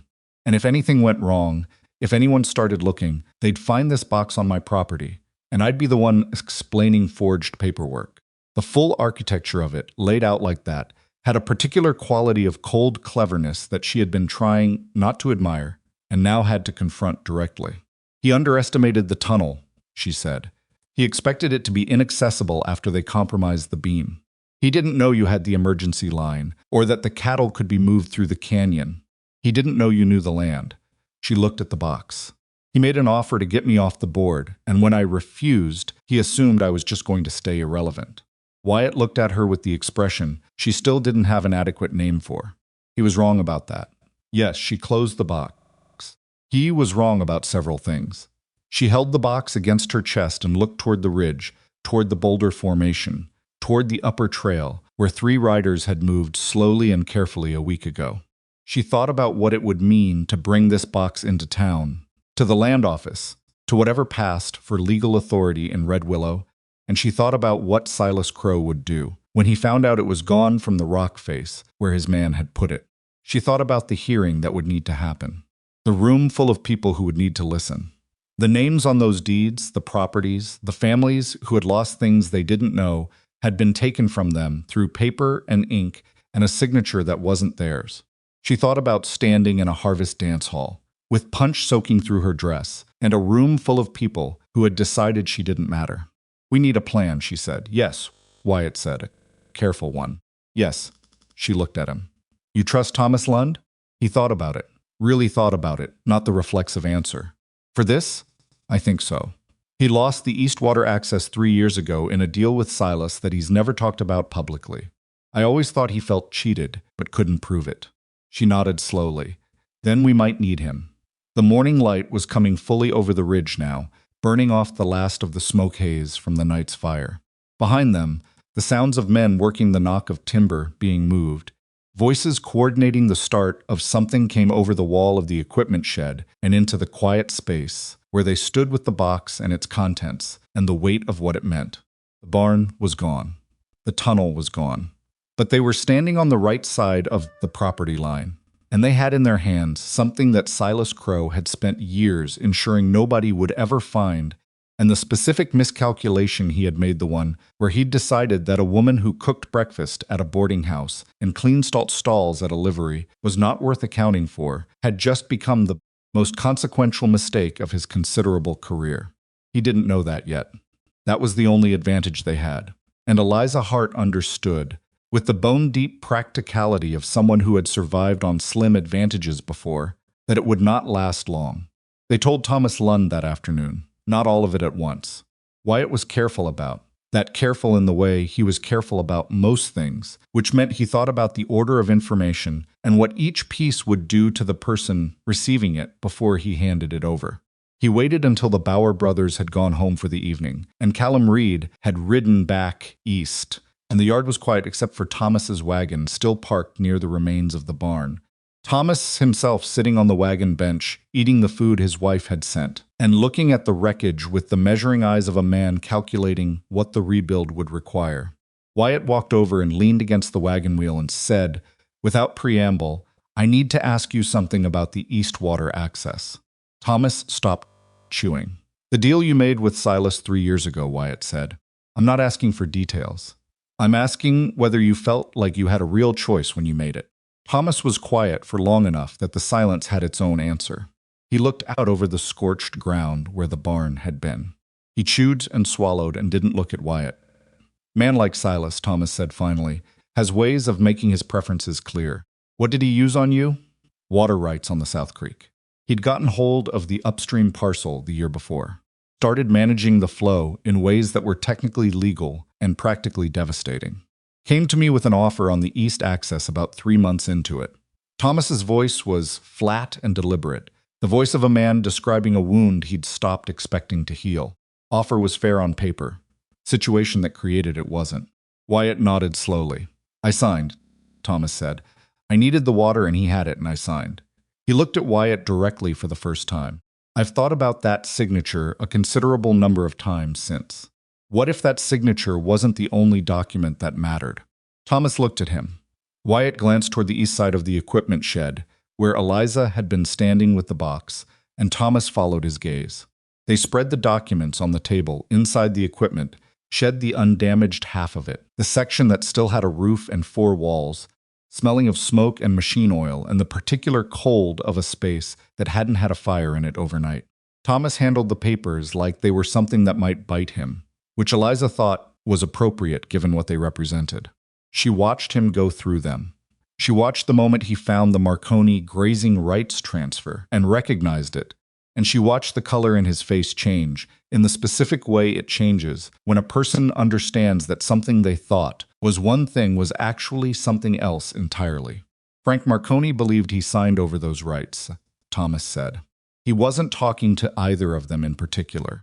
He told me he'd negotiated it himself. He felt bad about it for 2 years, thought he'd gotten a poor deal, but thought it was his own fault for not being a better negotiator. He set the paper down. He didn't sign this, no, Eliza said. This is a forgery. Yes. Thomas sat back in the chair he'd pulled up to the table. He put both hands flat on the surface and looked at the spread of papers and breathed carefully through his nose for a moment. How many people, he said. At least 6 documented here. Possibly more that we haven't found. You haven't found. He looked at her. You found this. The box was in the rock formation above the tunnel entrance. I found it the night we went to check the disturbed beam.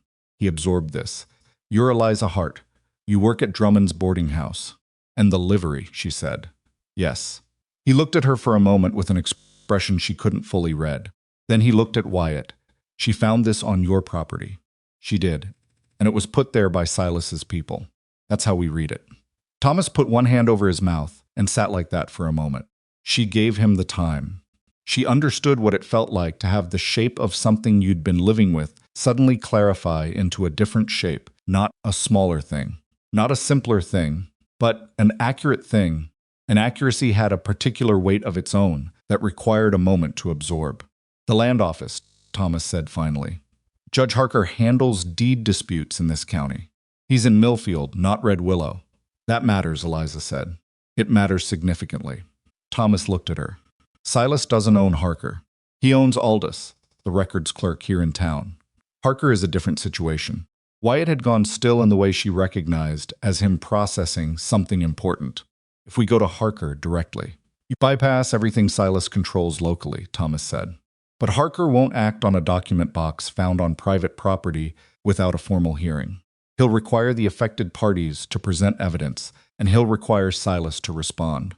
Public hearing, Eliza said. Yes, she looked at the papers. She thought about Silas Crowe standing in the dance hall with his whiskey, calculating. She thought about the particular arithmetic he'd been doing for 3 years, the careful, patient, methodical acquisition of land and rights and leverage, one piece at a time, through a combination of legal pressure and paper that wasn't what it claimed to be. Public hearing meant Silas would know what was coming. He would have time to prepare, to apply pressure, to work the angles he still had available to him. It meant the advantage of surprise, the only advantage they currently had, would end. How long between filing and hearing? She asked. Thomas thought about it. Harker runs a tight schedule. If we filed the petition this week and provided copies of the documents, he'd set the hearing within 10 days. Maybe 12. Can Silas block the hearing? He can try to delay it. He can't block it outright. Not if Harker's already accepted the petition. Thomas looked at Wyatt. Question is whether he'll accept it from you. Why wouldn't he? Thomas was quiet for a moment. Because you're the man whose land burned last night. Because Silas will say, and he'll say it fast, before you get to Harker, that you set fire to your own barn for insurance purposes, and you're now producing forged documents to redirect attention. He'll have that story in circulation before you're halfway to Millfield. Eliza looked at Thomas. But if you filed with him? Thomas met her eyes. If you filed it, she said. Thomas Lund, established rancher, 30 years in the county. If the petition comes from you, with Wyatt as supporting party, Silas doesn't have the same story available to him. Thomas was very still. I'm asking you to do something that will make Silas Crowe your direct enemy, Wyatt said quietly. I want to be clear about that. This is not a small thing. I know what it is. Thomas looked at the papers again. He looked at the forged transfer of the east water access, his own property lost through coercion, and beside it the papers of other men who had lost things through mechanisms they'd never understood.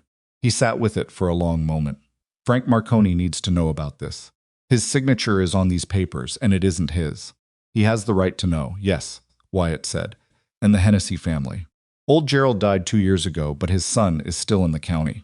He's been working as a hand on someone else's land since the transfer. Thomas said this in the flat voice of someone who has thought about an injustice long enough that the flatness is the only way left to talk about it. He's working on someone else's land because his family's property was taken through a document that apparently had his father's name on it, but not his father's signature. Yes, Wyatt said again. Thomas pushed back from the table. He stood up and looked at the roof of the equipment shed. For a moment, the intact part of the roof, the part that still held, and then he looked back down. I'll go to Harker, he said. File by end of week. You two need to stay visible and stay in Red Willow. Don't give Silas anything that looks like flight. He picked up his hat, and keep that box somewhere he can't get to it. The next 9 days were among the strangest of Eliza's life in Red Willow. Strange because on the surface they looked almost ordinary. She went back to the boarding house. She went back to the morning kitchen work and the stable shifts at the livery, the same rhythms she'd been moving through for 14 months, the same worn paths between the same worn places. But everything inside those familiar routines was different now. Charged with the particular tension of something building underground, and she moved through each day with the careful deliberateness of a person who knows they're being watched and has decided that ordinary is the best possible performance. Silas found out about the hearing on the second day after Thomas filed. She knew this because she saw Vickers on the street outside the general store, and Vickers looked at her with an expression that was very different from the professionally neutral face he'd worn when he'd come to the livery with the housekeeper offer. This expression had something hot and focused in it that she recognized as anger being managed by someone too experienced to show it openly. She looked back at him with the steady, patient attention she'd last used on Margaret Crowe in the Harvest Dance Hall, and she went into the general store and bought coffee and came out again, and Vickers was gone. That evening, Hattie Drummond knocked on the door of the corner room. Eliza opened it. Hattie stood in the hallway looking at her with the expression she wore when she was about to say something she'd been preparing for a while. Someone came to see me today, Hattie said. About you. Silas or someone who works for him? Hattie blinked once. You're not surprised. No. What did they want? They wanted to know how long you'd been here, what you were involved in, whether I'd noticed anything unusual about your activities. Hattie's voice was precise and carefully neutral. They also suggested, in terms that were polite enough to technically be just a suggestion, that a boarding house that harbored a person involved in a legal dispute with an important community member might find itself subject to various inconveniences. Eliza looked at her. I told them, Hattie said, that I ran a boarding house and rented rooms, and that my tenant's business was their own. And then I told them that I'd been keeping ledgers in this town for 23 years, and that I had a very precise memory for financial arrangements, and that if anyone attempted to make my business inconvenient, I would be happy to discuss certain specific ledger entries with Judge Harker when he arrived for the hearing. Eliza stared at her. Hattie's expression did not change. I don't share information casually, but I am careful about what I record, and I've been careful for a long time. She looked down at the coffee mug in her own hands. Silas Crowe has been doing business in this town since before I opened this house. Some of that business has passed through records I maintain. Not all of what I've recorded has been requested. Hattie? Eliza stopped, started again. You didn't have to do that. No, Hattie agreed. I didn't. She looked up. You're not the only person in Red Willow who's been watching things they couldn't yet do anything about. She went back downstairs without further comment, leaving Eliza standing in the doorway with the particular feeling of a person who has radically misjudged the depth of a situation they thought they understood. Wyatt was sleeping in the equipment shed while the ranch house was being rebuilt. The neighbors had come back Thomas Lund twice more, the Bauer brothers 2 full days in a row, Callum Reed with a load of cut timber from his own supply. The work was moving faster than she would have expected, which she understood was partially about practical community and partially about something else, about the fact that the story of the fire and the box and the hearing was moving through the ranching community in the particular way that information moves when it confirms things people have suspected for a long time without evidence. She wrote out every third day to check the progress and to talk through the hearing preparation. They had agreed that the box itself would stay with Thomas Lund until the hearing, his property, his safe, his reputation as the primary filing party. The documents had been copied twice, copies stored in separate locations, in the specific way that people prepare, when they understand that the other party has both motive and means to make evidence disappear. On her third visit, she arrived to find Wyatt on the roof of the new barn frame, working with one of the Bauer brothers, and she tied the mare and waited in the yard, and when he came down, she thought he looked better than she'd seen him look since before the fire. Not happy exactly. The circumstances didn't support happy but occupied, which for Wyatt Mercer appeared to be the equivalent. Thomas says Harker has set the date, she said. 8 days from today. Wyatt nodded. He had sawdust on his jacket and a focused, settled look. Frank Marconi came by yesterday. And? He cried. Wyatt said it without elaboration, in the straightforward way of someone reporting a fact they found significant without knowing exactly how to discuss it. He thought he'd made a bad deal. He thought it was his fault. He's been carrying that for 3 years. She said nothing. His wife too, Wyatt said. She was there. She stopped talking to him for about 6 months after the transfer because she thought he'd handled it poorly. He picked up the work gloves he'd set on the fence rail and turned them over in his hands. 3 years of thinking it was your own fault when it wasn't your fault at all. That's what Silas counted on, Eliza said. People blaming themselves. People being too embarrassed about what they thought were bad decisions to look too closely at the paperwork. It worked for a long time. It won't work after the hearing. He looked at her. Something in his face asked a question he didn't put into words. People will come, she said, to the hearing.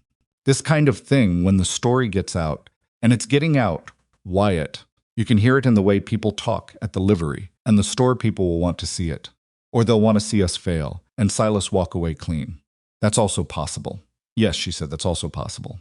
She didn't try to talk him out of that particular realism. It was accurate. Silas Crowe had 30 years of established power in this county, and a network of people who depended on him and feared him, and owed him things they'd rather not have scrutinized. A metal box and a few forged signatures, and Thomas Lund's willingness to stand up were not going to automatically and cleanly undo that. She knew it, and Wyatt knew it, and there was no point pretending otherwise. What do you need to do before the hearing? She asked instead. Finish the roof frame today. Get the cattle rotated back from the canyon pasture tomorrow. The following day, I need to go to Millfield and give my statement to Harker's clerk. I'll come to Millfield. He looked at her in the slight questioning way. Harker's clerk will want witnesses to the discovery of the box, she said. I found it. I need to be on record, I know. He paused. I just wasn't sure you'd want to put yourself in that record. She considered this. Being on record with Harker's clerk meant being fully visible, fully identified, fully in the line of whatever Silas had left in his arsenal. It was the last point at which she could still, technically, step back. I found the box, she said. I was there for the fire and the tunnel and the cattle. I'm not going to let you walk into a legal proceeding as the only person who knows the full chain of what happened. He looked at her for a long moment. All right, he said. All right, she said back. Millfield was half a day's ride east on a good road, and they went 3 days before the hearing. It was the first time she'd been outside Red Willow since she'd arrived 14 months ago, and she noticed that with a distant, slightly surprised awareness, the way you notice things about yourself that have been true for a while without your conscious attention. The ride was mostly quiet.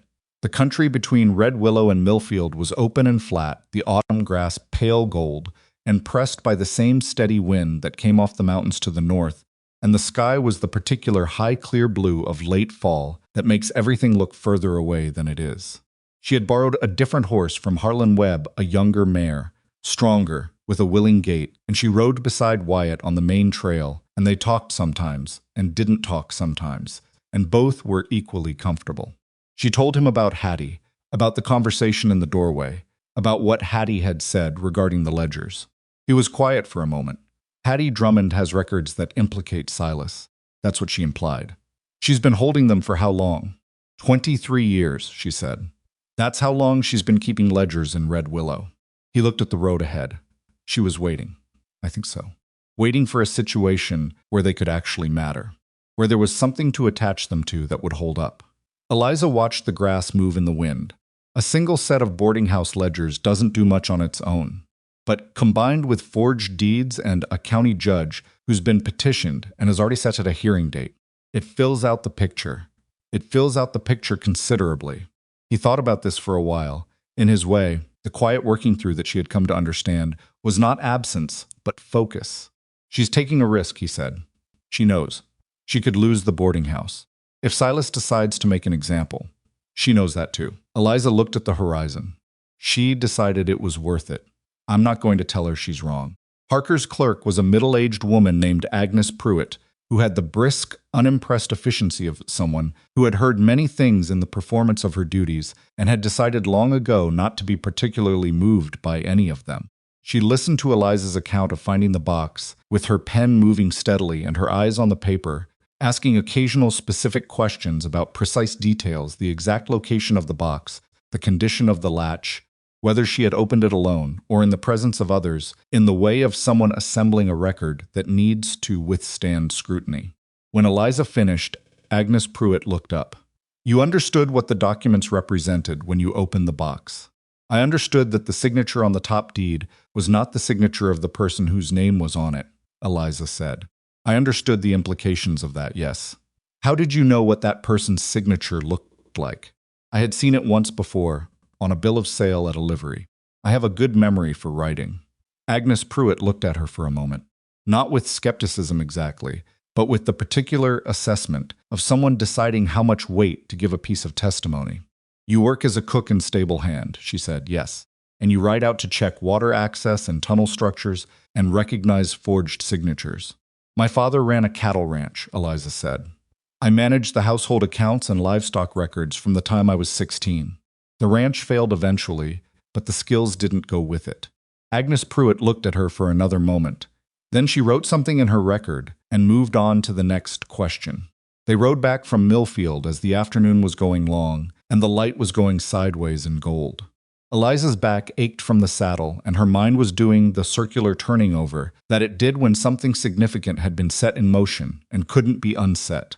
She'll be a good witness, Wyatt said, about Agnes Pruitt. She's already a record keeper. She doesn't need to be a good witness. She just needs to read what she wrote. Same thing, in a hearing. She conceded that with a tilt of her head. They rode on. The light got lower.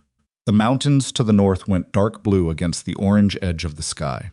I want to tell you something, Wyatt said, in the tone of someone who has been considering whether to say it for a while. She looked at him. When I crossed the room at the dance, he said, he was looking at the road. It wasn't just because what they were doing was wrong. I mean, it was that. But it wasn't only that. She waited. I'd thought about talking to you for 2 months before that night, he said. The woman at the livery with the old gray mare, talking her through something like she had all the time in the world. I'd thought about it and I hadn't done it because I didn't have a reason that was. I didn't have a clean reason. I just wanted to talk to you. She looked at the road ahead. Her chest was doing something that she decided to breathe through steadily and not address directly. And then the opportunity presented itself, she said after a moment. In the worst possible way, yes, she almost smiled. You do know how to pick a moment. I really don't, he said.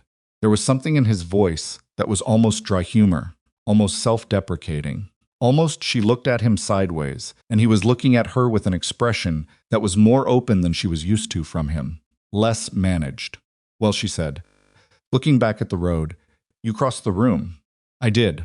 That counts for something. I'd like it to count for more than something, he said quietly, when all this is over. She kept her eyes on the road. The gold was going out of the light, and the first of the evening chill was coming in off the mountains. And ahead of them, the trail curved back toward Red Willow, and whatever was waiting in 7 days. Ask me after the hearing, she said. He was quiet for a moment. Fair enough. They rode the rest of the way in a silence that had changed quality again, carrying something different in it than it had on the way out, and she let it be what it was without trying to categorize it, which was unusual for her, and which she thought might be a kind of progress. The night before the hearing, Silas Crowe came to find her himself. She was at the livery, finishing the evening work, and she heard the door and turned, and he was standing in the entrance with his hat in his hand, and his face doing its professional pleasantness. Performance of a man who is doing something he's decided to do, regardless of how he's received. She did not say anything. She kept the pitchfork in her hand, not as a threat, just because setting it down would have been a performance of its own. "Miss Hart," he said. "Mr. Crowe." He came a few steps inside and stopped, giving her the space in the way of someone demonstrating control through the appearance of accommodation. He looked around the livery, the stalls, the hay, the plain working reality of the place, with the particular look of a man who finds his surroundings beneath his notice but is too polished to show it openly. "I want to talk to you about tomorrow," he said. "I assumed. You've been told, I think, a particular story about me and my business practices, and I want you to understand something." He met her eyes with the full sincerity of a man who had been delivering sincere-seeming things for 30 years and was very good at it. "Whatever disputes I may have with Wyatt Mercer about property and water rights, those are business matters, legal matters, things that reasonable men work out through appropriate channels. Like a county hearing," she said. Something moved in his face. "Quickly. Yes, exactly. And in that hearing, a great deal of context is going to come out. About who found what and where and under what circumstances. And a young woman who works at a boarding house and a livery, who has no established history in this county, who arrived with nothing, and who has attached herself to a man in a property dispute that's a particular kind of context that doesn't look a certain way." She looked at him steadily. "You're saying the hearing will make me look bad. I'm saying it will raise questions about your motivations." He spread his hands in the gesture of a reasonable man regretfully laying out realities. "I'm saying that testimony from someone with no standing in this community, no history, no stake, it's going to be easy to characterize. For someone who wanted to. Are you threatening me, Mr. Crowe?" "I'm advising you," he said. "There's a difference." She set the pitchfork against the stall wall. She turned to face him fully. She looked at him with the same flat, patient attention she had used on his daughter in the Harvest Dance Hall, and she watched the same thing happen to him that had happened to Margaret the Flicker, the almost imperceptible shift when the expected response didn't come. "I found a metal box," she said, "with documents in it. Documents bearing signatures that don't match the people named on them. That is a fact.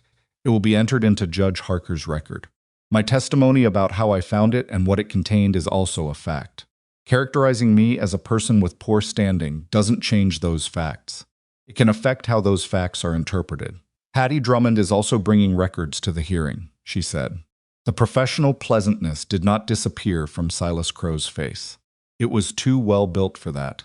But it went rigid, briefly, in the specific way of something encountering an obstacle it hadn't calculated for, and in that rigidity she saw, clearly and precisely, that he had not known about Hattie. "I'd suggest," she said, "that you go home and let the hearing happen and stop sending people to talk to me, because every time someone comes to talk to me, it confirms something I already suspected about what you're worried about, and it makes me more confident about what I found in that box." He stood very still. "Good night, Mr. Crowe," she said. He left. She stood in the quiet of the livery for a long time after, just breathing, until her hands stopped being entirely steady. Then she put the pitchfork away and finished the evening work and walked home through the cold dark of Red Willow's streets. And she did not let herself think too specifically about tomorrow until she was in the corner room with the door closed and the lamp lit. And then she sat on the edge of the cot and thought about it very carefully for about an hour, checking it from every angle she could reach. They had the box and the documents. They had Thomas Lund and Frank Marconi and Gerald Hennessy's son, and whatever Hattie had in her ledgers. They had Agnes Pruitt's record and Wyatt's testimony and her own. They had a judge who existed outside Silas's influence, and a hearing date that had already been formally set and could not be unilaterally canceled. What they had was enough. It was not everything. It would not fix everything. Some things that had been taken would not come back cleanly even if the hearing went as well as it possibly could. Frank Marconi's 3 years of believing it was his fault. Thomas Lund's East Water access.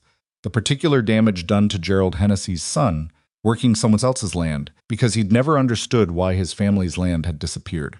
That kind of damage didn't get corrected in a county hearing. It got named. It got officially acknowledged. And sometimes naming a thing was the beginning of being able to do something about it. Sometimes it was the only beginning available.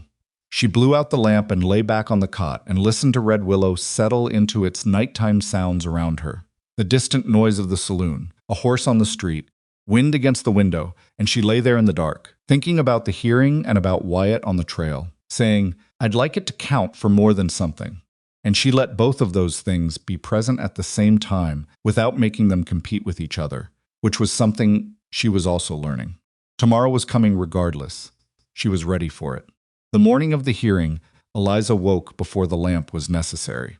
She lay in the dark of the corner room for a few minutes, listening to the boarding house breathe around her. The creak of the structure settling in the cold, the distant sound of the street beginning its day, a door somewhere below opening and closing. The sounds of a place that had been her only fixed point for 14 months, that had sheltered her when shelter was the only thing she needed, that had asked almost nothing from her except the morning meal and basic decency, and had given her in return a space to become whatever she was becoming. She got up. She washed her face in the cold water from the basin. She put on her best clothes, which were not fine, but were clean and pressed and were hers. She braided her hair the same way she always did, and looked at herself in the small mirror above the washstand, and said nothing, because there was nothing useful to say to a mirror before a thing you can't predict. Hattie was in the kitchen when she came down, already dressed, already composed, with a leather satchel on the table beside her coffee cup that Eliza had never seen before. "The ledgers?" Eliza asked. "Copies," Hattie said. "The originals stay here, locked." Agnes Pruitt's office confirmed they'll accept certified copies as supporting documentation. Eliza poured herself coffee. She looked at the satchel. "How long have you been preparing for something like this?" Hattie was quiet for a moment, her hands around her cup. "The first time I understood what Silas was doing with land transfers in this county, I was 41 years old. A rancher named Desmond Cole came to me in a considerable state of distress about a transaction he didn't understand and couldn't afford a lawyer to explain." She paused. "He'd signed something he thought was a grazing agreement. Turned out to be substantially more than that. He lost 60 acres within the year. What happened to him? He left. Went north. I don't know what became of him." Hattie looked at the satchel. "I started keeping more careful records after that. Of everything that passed through this house, in terms of financial conversation, business discussion, agreements mentioned at my table. Not because I knew exactly what I would do with it. Just because it seemed important to remember accurately." Eliza looked at her. "You built a case over 20 years. I built a record over 20 years, Hattie corrected, with the precision of someone who understood the difference. Whether it's a case depends on what Judge Harker makes of it. They drank their coffee in the quiet kitchen and didn't try to fill the space with words that weren't necessary, and at 7 o'clock they put on their coats and picked up their respective items, Hattie with her satchel, Eliza with nothing but herself, and walked out into the cold morning air of Red Willow. The town hall was already half full when they arrived. That was the first surprise. Eliza had expected a crowd, had told Wyatt to expect a crowd, but the reality of it was something different from the expectation. It was not just ranchers and their families. It was storekeepers and tradespeople, and women she recognized from the general store in the street, and a row of men near the back she didn't recognize at all, who had clearly ridden in from further out in the county, and the room had the particular dense, alert quality of people who had come because something was going to happen, and they wanted to see it with their own eyes. She found Wyatt near the front, standing with Thomas Lund and Frank Marconi, and a younger man she recognized from Thomas's description as Gerald Hennessy's son, James. James Hennessy was 26 and had his father's broad build and his father's way of standing chest slightly forward, weight back, the stance of someone who had learned to expect pushback. He looked at Eliza when Thomas introduced them with the direct, assessing look of a man trying to decide whether to trust someone who had arrived in the middle of his story. "You found the papers," he said. "Yes. My father's signature is on one of those transfers." "I know. It isn't his actual signature." He looked at her for a long moment. Something in his jaw was working, the physical expression of an emotion too large to come out cleanly as words. He thought he'd been cheated because he was old and slow and hadn't read carefully enough. "He told me that. Right before he died, he told me that." He stopped. "He wasn't slow, he wasn't careless. Someone put his name on a document and he never had any idea. He'll know today, Eliza said. Officially on record. James Hennessy nodded once, tight and deliberate, and looked away toward the front of the room. Frank Marconi was there with his wife, a small, sharp-faced woman named Dorothea, who looked like she had spent the past 3 years in a state of suppressed fury and was extremely ready to stop suppressing it. She shook Eliza's hand with a grip that meant business and said, "Tell me what to expect today." And Eliza told her, as clearly and completely as she could, and Dorothea Marconi listened with the focused attention of a woman making a plan. Wyatt was at her elbow when she finished with Dorothea, quiet and present, and she turned to look at him. He had dressed with more care than usual, which for Wyatt meant his best jacket and a clean shirt and boots that had been worked on sometime in the last day. He looked like himself, which was what mattered. "How are you?" she asked. "Ready to be done with it," he said honestly. "That's a reasonable thing to be." He looked at the room. "Silas is here." She followed his gaze. Silas Crowe was seated on the far side of the hall. Not at the front, she noted that, the specific calculation of it, the choice of position that was visible to everyone, without appearing to claim prominence. He had a lawyer beside him, a man she didn't recognize, who had presumably come from Millfield or further, with the particular polished suit of someone whose fees were significant. Silas's face was doing its professional pleasantness, slightly adjusted for a formal setting. He was talking to the lawyer in a low voice, without appearing particularly concerned. Margaret Crowe was not there. Eliza had half expected her to be. "Where's his daughter?" she asked Wyatt. "Heard she left for her aunt's place 3 days ago. East, over the mountains." He said it without elaboration, which was its own kind of statement. Margaret Crowe, who had stood in the Harvest Dance Hall with an empty punch bowl and a bright, empty smile, had apparently made a private calculation about how this was likely to go and removed herself from the outcome. The judge arrived at 8 o'clock precisely. Harker was older than she'd imagined from the description's mid-60s, heavy-set, with a white beard trimmed short and the deliberate movements of a man who had learned that speed in a courtroom almost never improved the outcome. He set his papers on the table at the front of the room, arranged them with the unhurried care of someone who found chaos professionally offensive, and looked at the assembled room over the top of his reading glasses, with an expression that suggested he was neither impressed nor alarmed by the number of people present. "This is a formal property dispute hearing," he said, in a voice that didn't need to be raised to carry. "Not a town meeting, not a social occasion. Evidence will be presented in order. Testimony will be given under oath. Anyone who cannot conduct themselves accordingly will be removed without discussion. Are we clear?" It wasn't quite a question. The room settled. Thomas Lund went first. He was a good witness in the specific way that people who don't enjoy public speaking are sometimes surprisingly good witnesses. He was plain. He was deliberate. He didn't embellish, and he had the unmistakable quality of someone who was saying exactly what they believed to be true and not a word more. He presented the petition, explained the circumstances that had led him to file it, and handed over the copies of the documents from the box with the particular careful dignity of a man who understood the weight of what he was holding. Harker examined each document in sequence. His face gave nothing away, which Eliza had been told to expect, and which was still difficult to read across the room. The lawyer beside Silas leaned in and whispered something at one point, and Silas's hand made a small, steady gesture that meant not yet. When Thomas finished, Harker asked him 3 specific questions about the chain of possession of the box, where it had been kept since discovery, who had handled it, whether the contents had been altered in any way. Thomas answered each one precisely and without hesitation. "Thank you," Harker said, in the tone of someone acknowledging function rather than performance. Frank Marconi went next. He was not a composed witness. He was a 60-year-old man who had believed for 3 years that his own carelessness had cost him something he'd worked for decades to build. And sitting across a formal table from his own forged signature brought that 3 years up through his chest and into his voice in ways he couldn't entirely control. His testimony was occasionally halting. His wife in the front row sat very straight and looked at him with the particular look of a woman lending someone her spine on loan. But he was truthful, and his truth was specific, And when Harker asked him to examine the signature on the grazing rights transfer and compare it to his own signature, written fresh on the form Agnes Pruitt provided, the difference was visible enough that several people in the back of the room craned forward to see. "Is that your signature?" Harker asked. "No, sir," Frank Marconi said. He said it quietly and completely. "That is not my signature." James Hennessy gave the same testimony about his father's name on the ranch deed. He was steadier than Frank in the way of someone who had been carrying anger rather than guilt and found anger easier to contain in a formal setting.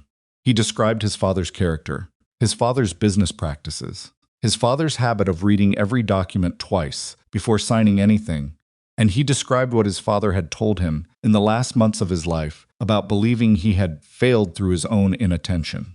"My father was not an inattentive man," James Hennessy said, and his voice was the voice of someone closing a door that had been left open for 3 years. He was a careful man who was deceived by a document that carried his name without his knowledge or consent. Harker wrote something. Then he looked up. "I'll hear from the woman who found the documents," he said. Eliza walked to the front of the room. She was aware of the room behind her 200 people, maybe more, the dense and specific attention of a large group focused on a single point.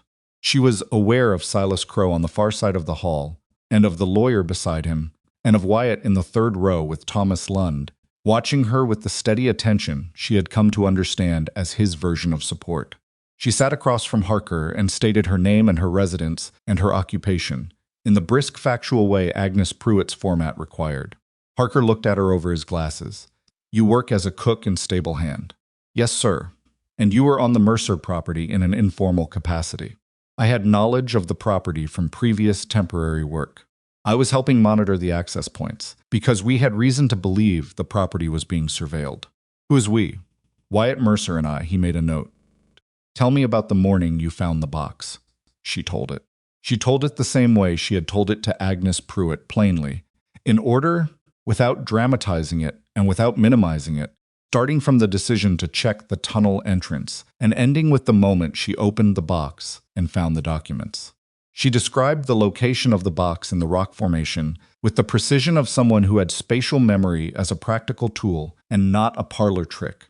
She described the condition of the latch, the order of the papers inside, the specific quality of the signature on the first deed that had made her look at it twice. Harker stopped her there.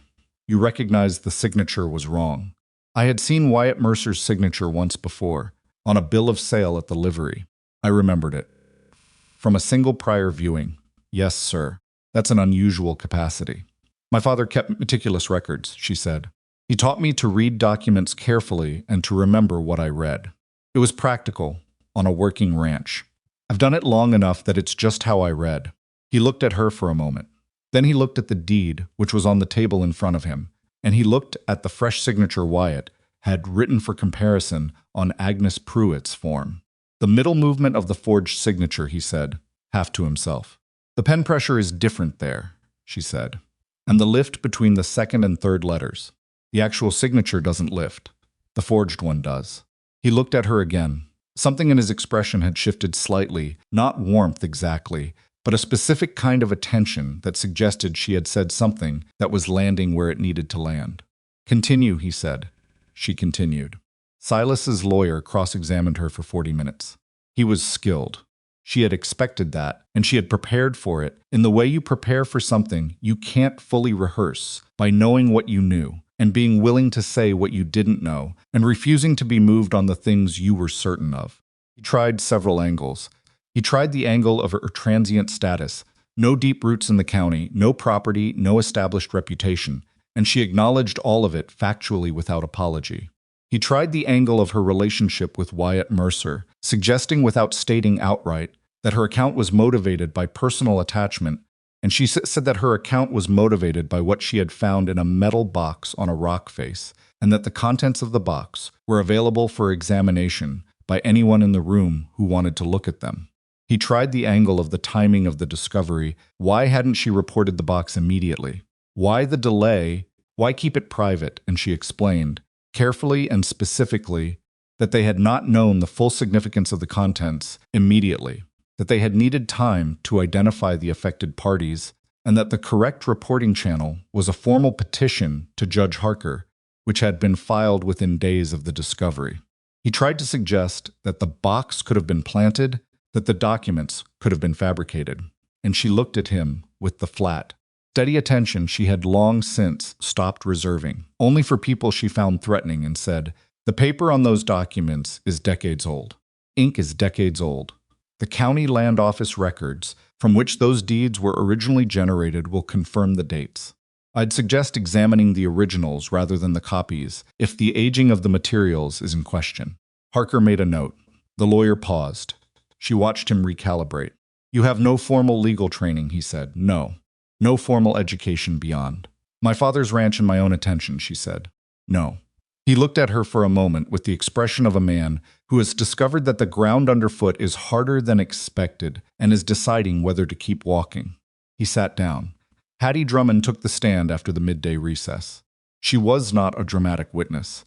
She was a 64-year-old woman with a leather satchel and 23 years of careful records, and she presented them the way she presented everything, with precision and without performance, and with the absolute bedrock conviction of a person who has been preparing for exactly this moment, for longer than most people sustain any single purpose. She laid out 4 specific entries from her ledgers, 4 conversations, recorded verbatim in her tight, careful handwriting that had taken place at her boarding house table over the span of 9 years.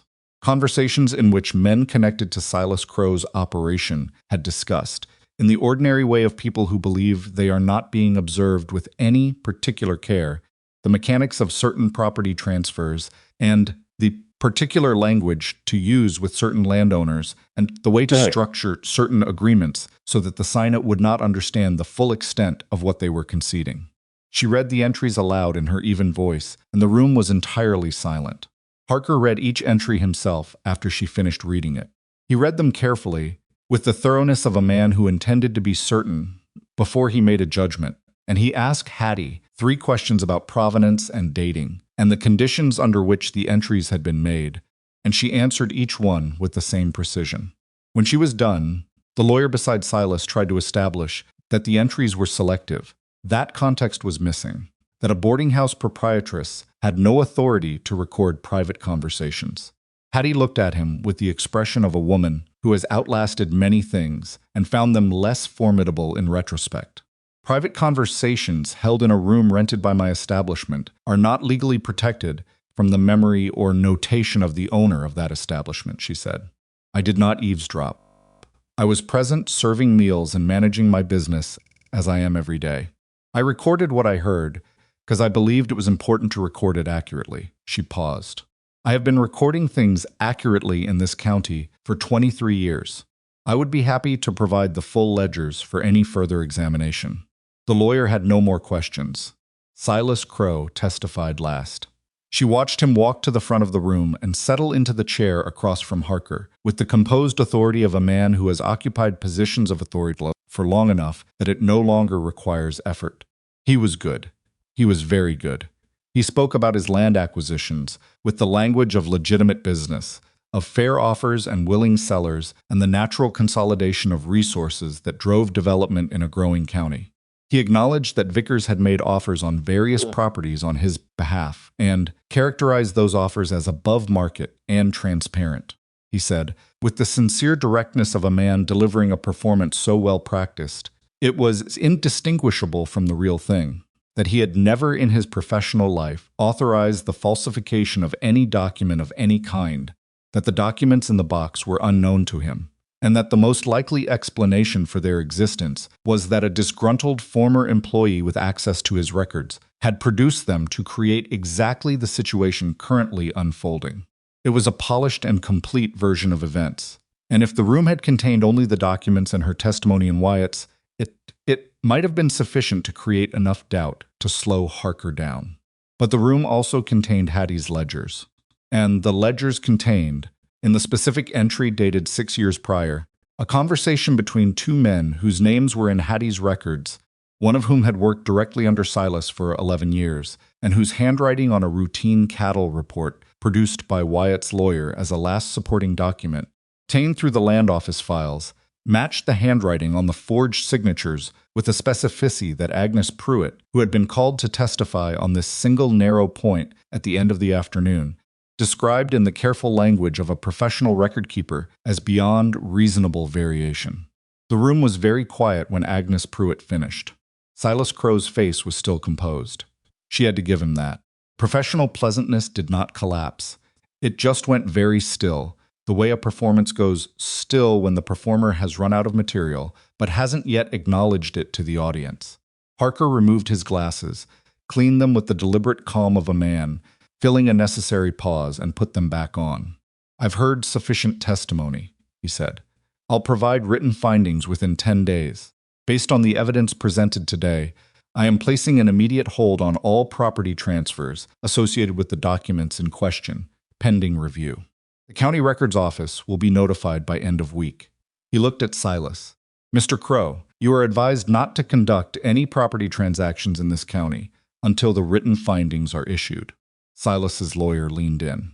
"Furthermore," Harker said, before the lawyer could speak, "I am referring the question of criminal fraud in these transactions to the appropriate authority for independent investigation.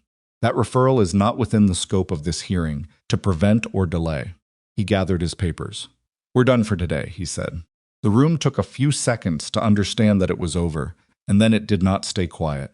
Eliza sat in the third row and listened to the noise of the room reassemble itself into something louder and more complex than it had been before, and she watched Silas Crowe stand and say something to his lawyer and walk toward the side door with the contained, deliberate stride of a man who was not going to run, who was too proud and too practiced to run, but who was also not going to stay in this room a moment longer than necessary. He passed within 10 feet of where she was sitting. He didn't look at her. She watched him go. Thomas Lund was beside her a moment later, and then Frank Marconi, and then James Hennessy, and Dorothea Marconi was shaking her hand again, with the same businesslike grip, and there were voices and the pressure of people and the specific heat of a room that had been full of attention for hours and was now releasing it in every direction. She found Wyatt at the edge of it. He was standing slightly apart from the main movement of the crowd, which was characteristic, and he looked at her across the room when she worked her way clear of the immediate group. She walked to him. She didn't say anything for a moment, and neither did he, and they stood in the thinning crowd with the sound of the town hall around them. And the particular quality of the silence between them was different from all the previous silences. It was the silence of something finished, not something waiting. "It worked," she said. It felt strange to say it. Too simple for what had happened in the past 3 hours, but it was accurate, and she had always preferred accuracy. "It worked," he agreed. "Harker's findings will take 10 days. I know. And the criminal investigation could take months. I know that too." She looked at him. "You're not concerned." "I'm plenty concerned," he said. "I'm also standing in a room where Silas Crowe just walked out a side door." He looked at the door through which Silas had gone, and something in his expression was not satisfaction exactly, but was the specific quiet of a man who has held a line for a very long time and has watched it hold. "For 6 years I've been on that property, wondering if the next offer would be the one I couldn't say no to. Wondering if I'd come home one morning and find something had been done to the land or the cattle that I couldn't prove and couldn't undo." He looked back at her. "That's over. Even if the findings take 10 days and the investigation takes months, that specific version of it is over." She understood that. She understood it in the particular way of someone who had spent 14 months doing her own version of the same calculation, wondering what Red Willow was building up to, what form the next difficulty would take, whether the ground she was standing on was going to hold. It was holding. "You said after the hearing," Wyatt said quietly. She looked at him. "On the ride back from Millfield," he said. "I asked. And you said ask me after the hearing." She had not forgotten. She looked at him with the same steadiness she always brought to the things that mattered, and she thought about the woman who had stood in a corn dress with punch soaking through it and told herself that staying was not weakness, and about the 4 cold nights on the ridge watching for riders, and about the tunnel collapsing behind them, and his footsteps right there in the dark, and the way she had known without looking that he was still there, and about the metal box in the rock face, and Hattie's ledgers and Agnes Pruitt's careful records, and the specific, accumulated weight of all the things that ordinary, stubborn. Imperfect people can build when they decide to actually build something. Ask me, she said. He looked at her with the open expression she had only seen a handful of times, the one with less management in it than his usual face. Will you stay? On the property? On the property, he said. In a real capacity. Running the cattle operation, you know the land better than I'd like to admit, and you've been doing half the work anyway for the past month, and I want that to be an honest arrangement that's named properly. He paused. And I'd like to see whether whatever else is here is also something real. But I'd rather ask one thing at a time. She looked at him for a moment. That's practical of you, she said. I'm a practical person. So am I. She looked toward the door of the town hall, the main door, the one that led back out to Red Willow's street and the cold and the rest of the ordinary day. Yes, she said. I'll stay. He exhaled, just slightly, in the way of someone who has been holding something carefully for a while and has set it down. Right, he said. All right, she said back. The weeks that followed were neither easy nor clean, because nothing real ever is. Parker's written findings arrived on the 9th day and were everything Thomas Lund had hoped for, and Frank Marconi had needed, and James Hennessy had been owed for 3 years of working land that should have been his family's. Property holds were made permanent pending the fraud investigation. The forged transfers were invalidated. 6 properties entered a review process that the county land office, under sudden and considerable scrutiny, handled with the careful urgency of an institution aware that its own records clerk was part of the story. Aldous, the records clerk, resigned on the 7th day after the hearing. He left town within 48 hours, which was noted. Vickers disappeared sometime in the 2nd week. Eliza heard this from Harlan Webb, who heard it from someone who'd seen Vickers's rented room being cleared out with the swift, purposeful efficiency of a man who had already made his calculations and acted on them before anyone could make them for him. She filed that away as information and moved on. Silas Crowe did not leave Red Willow. That surprised some people, though it didn't surprise her. He was a man who had built something over 30 years, and he was not the kind who walked away from his own foundations, even when the foundations were compromised. He moved through the town in the following months with a reduced version of his usual presence, still recognizable, still carrying himself with the residue of authority, but quieter, professional pleasantness deployed now with the specific effort that suggested it was no longer automatic. The criminal fraud investigation was a slow-moving thing, as those investigations always are, grinding through the machinery of county and then territorial law with the deliberate thoroughness that major cases require when they involve a man with the resources to contest every step. It would take time. Eliza accepted that. Time was not the enemy. Time was what happened while you continued living your life and doing your work and building what you were building. She moved to the Mercer property in November, into a room in the repaired ranch house that was not large but was more than enough, with a window that faced east toward the ridge and a wood stove that did serious work against the mountain cold. She told Hattie directly, explained the arrangement plainly, and did not apologize for it. Because Hattie was a woman who had spent 23 years keeping careful records while everyone around her assumed she wasn't paying attention, and she deserved honesty. Hattie looked at her across the kitchen table and said, "He's a good man," in case I hadn't made that clear. "You made it clear," Eliza said. "Good." Hattie went back to her ledger. "The room will rent easily. Don't worry about it." She didn't worry about it. Cattle operation was hers by December, in everything but the formal paperwork, which Wyatt insisted on making formal in January, with the same directness he brought to things he'd decided were right plain language. Proper documentation, her name on the relevant records in Agnes Pruitt's office, alongside his. She signed it in the careful, pressure-consistent way she always signed things, and Agnes Pruitt filed it without comment. And that was that. It was not a simple operation. The fire had taken more than the barn. It had disrupted the winter preparation in ways that cost them time and resources throughout November and into the early cold months. The cattle that had moved through the canyon and back were fine, which was one of the specific outcomes she was most quietly satisfied about. But the feed situation required more work than expected, and the equipment shed, partially burned, needed more repair than the initial assessment had suggested. She worked. That had never been something she needed to talk herself into.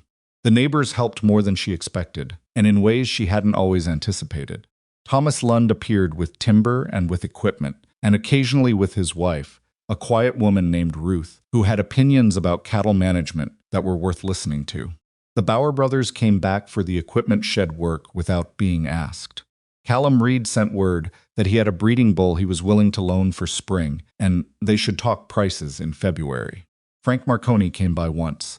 In December, with his wife Dorothea and a crate of preserves and a bottle of whiskey, and they sat at the repaired kitchen table and drank a small amount of the whiskey. And Dorothea Marconi talked with great focus and specificity about the grazing rights recovery process and what the legal timeline looked like. And Frank Marconi sat beside his wife and looked at Eliza and said, simply and without preamble, "Thank you." She said, "You deserve to know the truth." He nodded. That was the end of it, and also she felt enough. James Hennessy's situation was the most complicated and the slowest to resolve. The Hennessy Ranch deed invalidation moved through the review process, but the property itself had been worked by a leaseholder under Silas's arrangement for 3 years, and the leaseholder, a family named Price, who had come to the county from the east and had signed their lease in good faith, complicated the recovery timeline in ways that were nobody's fault and everybody's inconvenience. Harker handled it with the methodical fairness that appeared to be the consistent quality of the man, working out an arrangement that gave the Price family adequate notice and transition time and the Hennessy property back to James by spring. She heard about this from Thomas, and she thought about James Hennessy's face at the hearing, the anger that had been cleaner to carry than the grief he'd needed to eventually set down. And she hoped the spring handover of the ranch would do for him what she thought it would do. Give him back the specific ground his father had walked, the actual physical land, which was not the same as undoing the years, but was something real and present and his. Some things didn't get undone. She had made her peace with that, or was making it, which was more accurate. Her family's ranch was still gone. Her parents were still gone. The years between then and Red Willow were still years. She had spent existing in the margins of other people's maps, invisible and manageable and easy to overlook. She had stopped being overlooked. That was not a small thing. The second harvest dance happened in October, a full year after the first. It was held in the same town hall, with the same fiddle player who had, she learned, played through the entirety of her first disastrous appearance, without missing a note, and who she now thought of with considerable fondness, and the same lanterns on the eaves, and the same smell of roasted corn and candles, and 100 bodies in a warm room. She wore a dress she had chosen herself. Not blue this time, a deep green that she'd found at the dry goods store in September, and bought with her own money, the money from the cattle operation, that was now in her name, as well as the money that was not savings in a tin at the bottom of a trunk, but was the working capital of something real and ongoing. She wore her hair differently, not because she was trying to signal anything, but because she had more time now and different reasons. Wyatt was already at the hall when she arrived. He had ridden in separately because she'd had work to finish at the ranch that ran later than expected, and she walked in through the main door, the front one, the one that faced the street, the one she'd stood outside for 2 minutes a year ago, trying to decide whether she belonged inside, and found him near the edge of the room.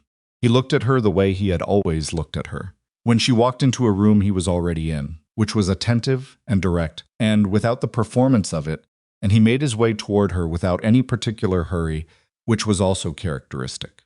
The room noticed. She was aware of the room noticing. It was a different quality of noticing from what she'd experienced the year before. Not the laughter, not the deliberate surveillance of a group, watching to see who would be humiliated. It was the ordinary social attention of people who knew both of their names and something of their history and had feelings about it that ranged across a spectrum from genuine warmth to residual wariness to the plain human interest in a story. They'd been watching for the better part of a year. She found she could hold that attention without bracing against it. That was new. He stopped in front of her. He was in his best jacket, the one that was actually pressed, and he had the same focused, direct look he'd had on the night of the first dance, when he'd crossed the room with something decided and put his hand out. "May I have this dance?" he said. She almost laughed, the echo of it, the deliberate echo, the fact that he was making the reference on purpose and without embarrassment. "You may," she said. They danced. She was better at it than she'd been the year before, which was not saying much but was not nothing. She still stepped on his boot once. He did not appear to find this worthy of comment. Thomas Lund danced with his wife Ruth across the floor from them. Frank Marconi danced with Dorothea, with the particular careful joy of a man who has been given back something he thought was permanently lost. The fiddle player played a long, cheerful set that showed no sign of ending, and the room was warm and the candles burned, and the lanterns outside swayed in the cold October wind. At some point, Hattie Drummond arrived, which surprised Eliza. Hattie was not a woman who attended social events casually, and she stood near the refreshment table with a cup of cider and watched the room with her steady, recording attention. When Eliza caught her eye across the floor, Hattie gave her a small, precise nod that meant approximately several things at once, none of which needed to be said aloud. There was no applause this time. She hadn't wanted applause. Applause was for a performance, and this wasn't a performance, it was just her life. Being lived in a room that had once tried to make her feel like she didn't belong in it, and she had decided, sometime between the first dance and this one, that belonging was not something rooms granted you. It was something you carried in, on your own terms, through the front door. She was carrying it. Here is what Eliza Hart understood. At 30 years old, on that dance floor in Red Willow, that she had not understood when she was 29, and standing in the same room with Punch, soaking through the only dress she owned, that the people who decide you are nothing are not making a fact. They are making an error. An error born of the specific laziness of people who sort the world into categories of worth without doing the work of looking closely, who see a woman without money or connections or a man attached to her name and reach immediately for a conclusion they've never once examined. That error is their problem. It always was. The difficulty, the real difficulty, the one she still turned over, some in the quiet of the early morning before the rest of the world was awake, is that other people's errors can cost you things. They can cost you years. They can cost you the specific accumulated weight of all the mornings you spent invisible, all the rooms where the conversation stopped when you walked in, all the energy you spent managing yourself down to a size that wouldn't provoke anything, because provocation felt dangerous when you had nothing to fall back on. She did not have a clean answer for that cost. She did not think there was one. You couldn't get those years back. You couldn't retroactively reclaim the mornings.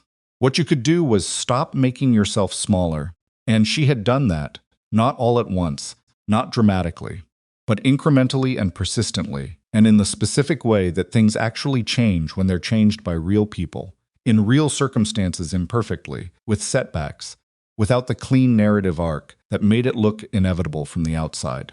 Nothing about it had been inevitable. That was the thing she most wanted to hold on to, because inevitability was the story that made other people feel better, and the actual truth was more complicated and more valuable. She had made choices. Wyatt had made choices. Thomas Lund and Hattie Drummond and Frank Marconi and James Hennessy had all made choices at various points when not making them would have been easier. Choices are not made once.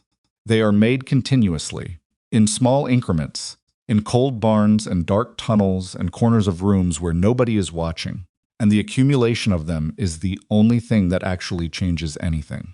The frontier had not been kind to Eliza Hart. She would not say it had been kind. It had been hard and indifferent, and it had taken things from her that it had no right to take, and she had spent a long time in it alone in the specific way that is worse than physical solitude, because it is the solitude of being surrounded by people who have chosen not to see you. But she was here. She had stayed in rooms she was told to leave. She had looked at documents when other people looked away. She had opened pen gates and run through tunnels and sat on cold hillsides for 4 nights straight and walked into a county hearing and told a judge what she knew with the quiet certainty of someone who had nothing to prove except the truth. The dance floor turned. The fiddle played. Wyatt's hand was steady at her, back in the way it was always steady, not because he was without uncertainty, he had plenty of it, in the specific forms that belonged to him, but because he had decided to be present, and being present was what he did with his whole self when he decided to do it. And she had come to know the difference between that and everything that looked like it but wasn't. Outside, the October wind was cold, and the stars were very clear above the ridge line of a frontier that did not care about any of them, that would not remember any of this, that would be cold and indifferent and beautiful, long after all of them were gone. Inside, the candles burn. the music played, and Eliza Hart, who had once stood outside a door for 2 minutes trying to decide if she was allowed inside, danced in the center of the room, like someone who had finally, thoroughly, and without apology decided that the answer was yes.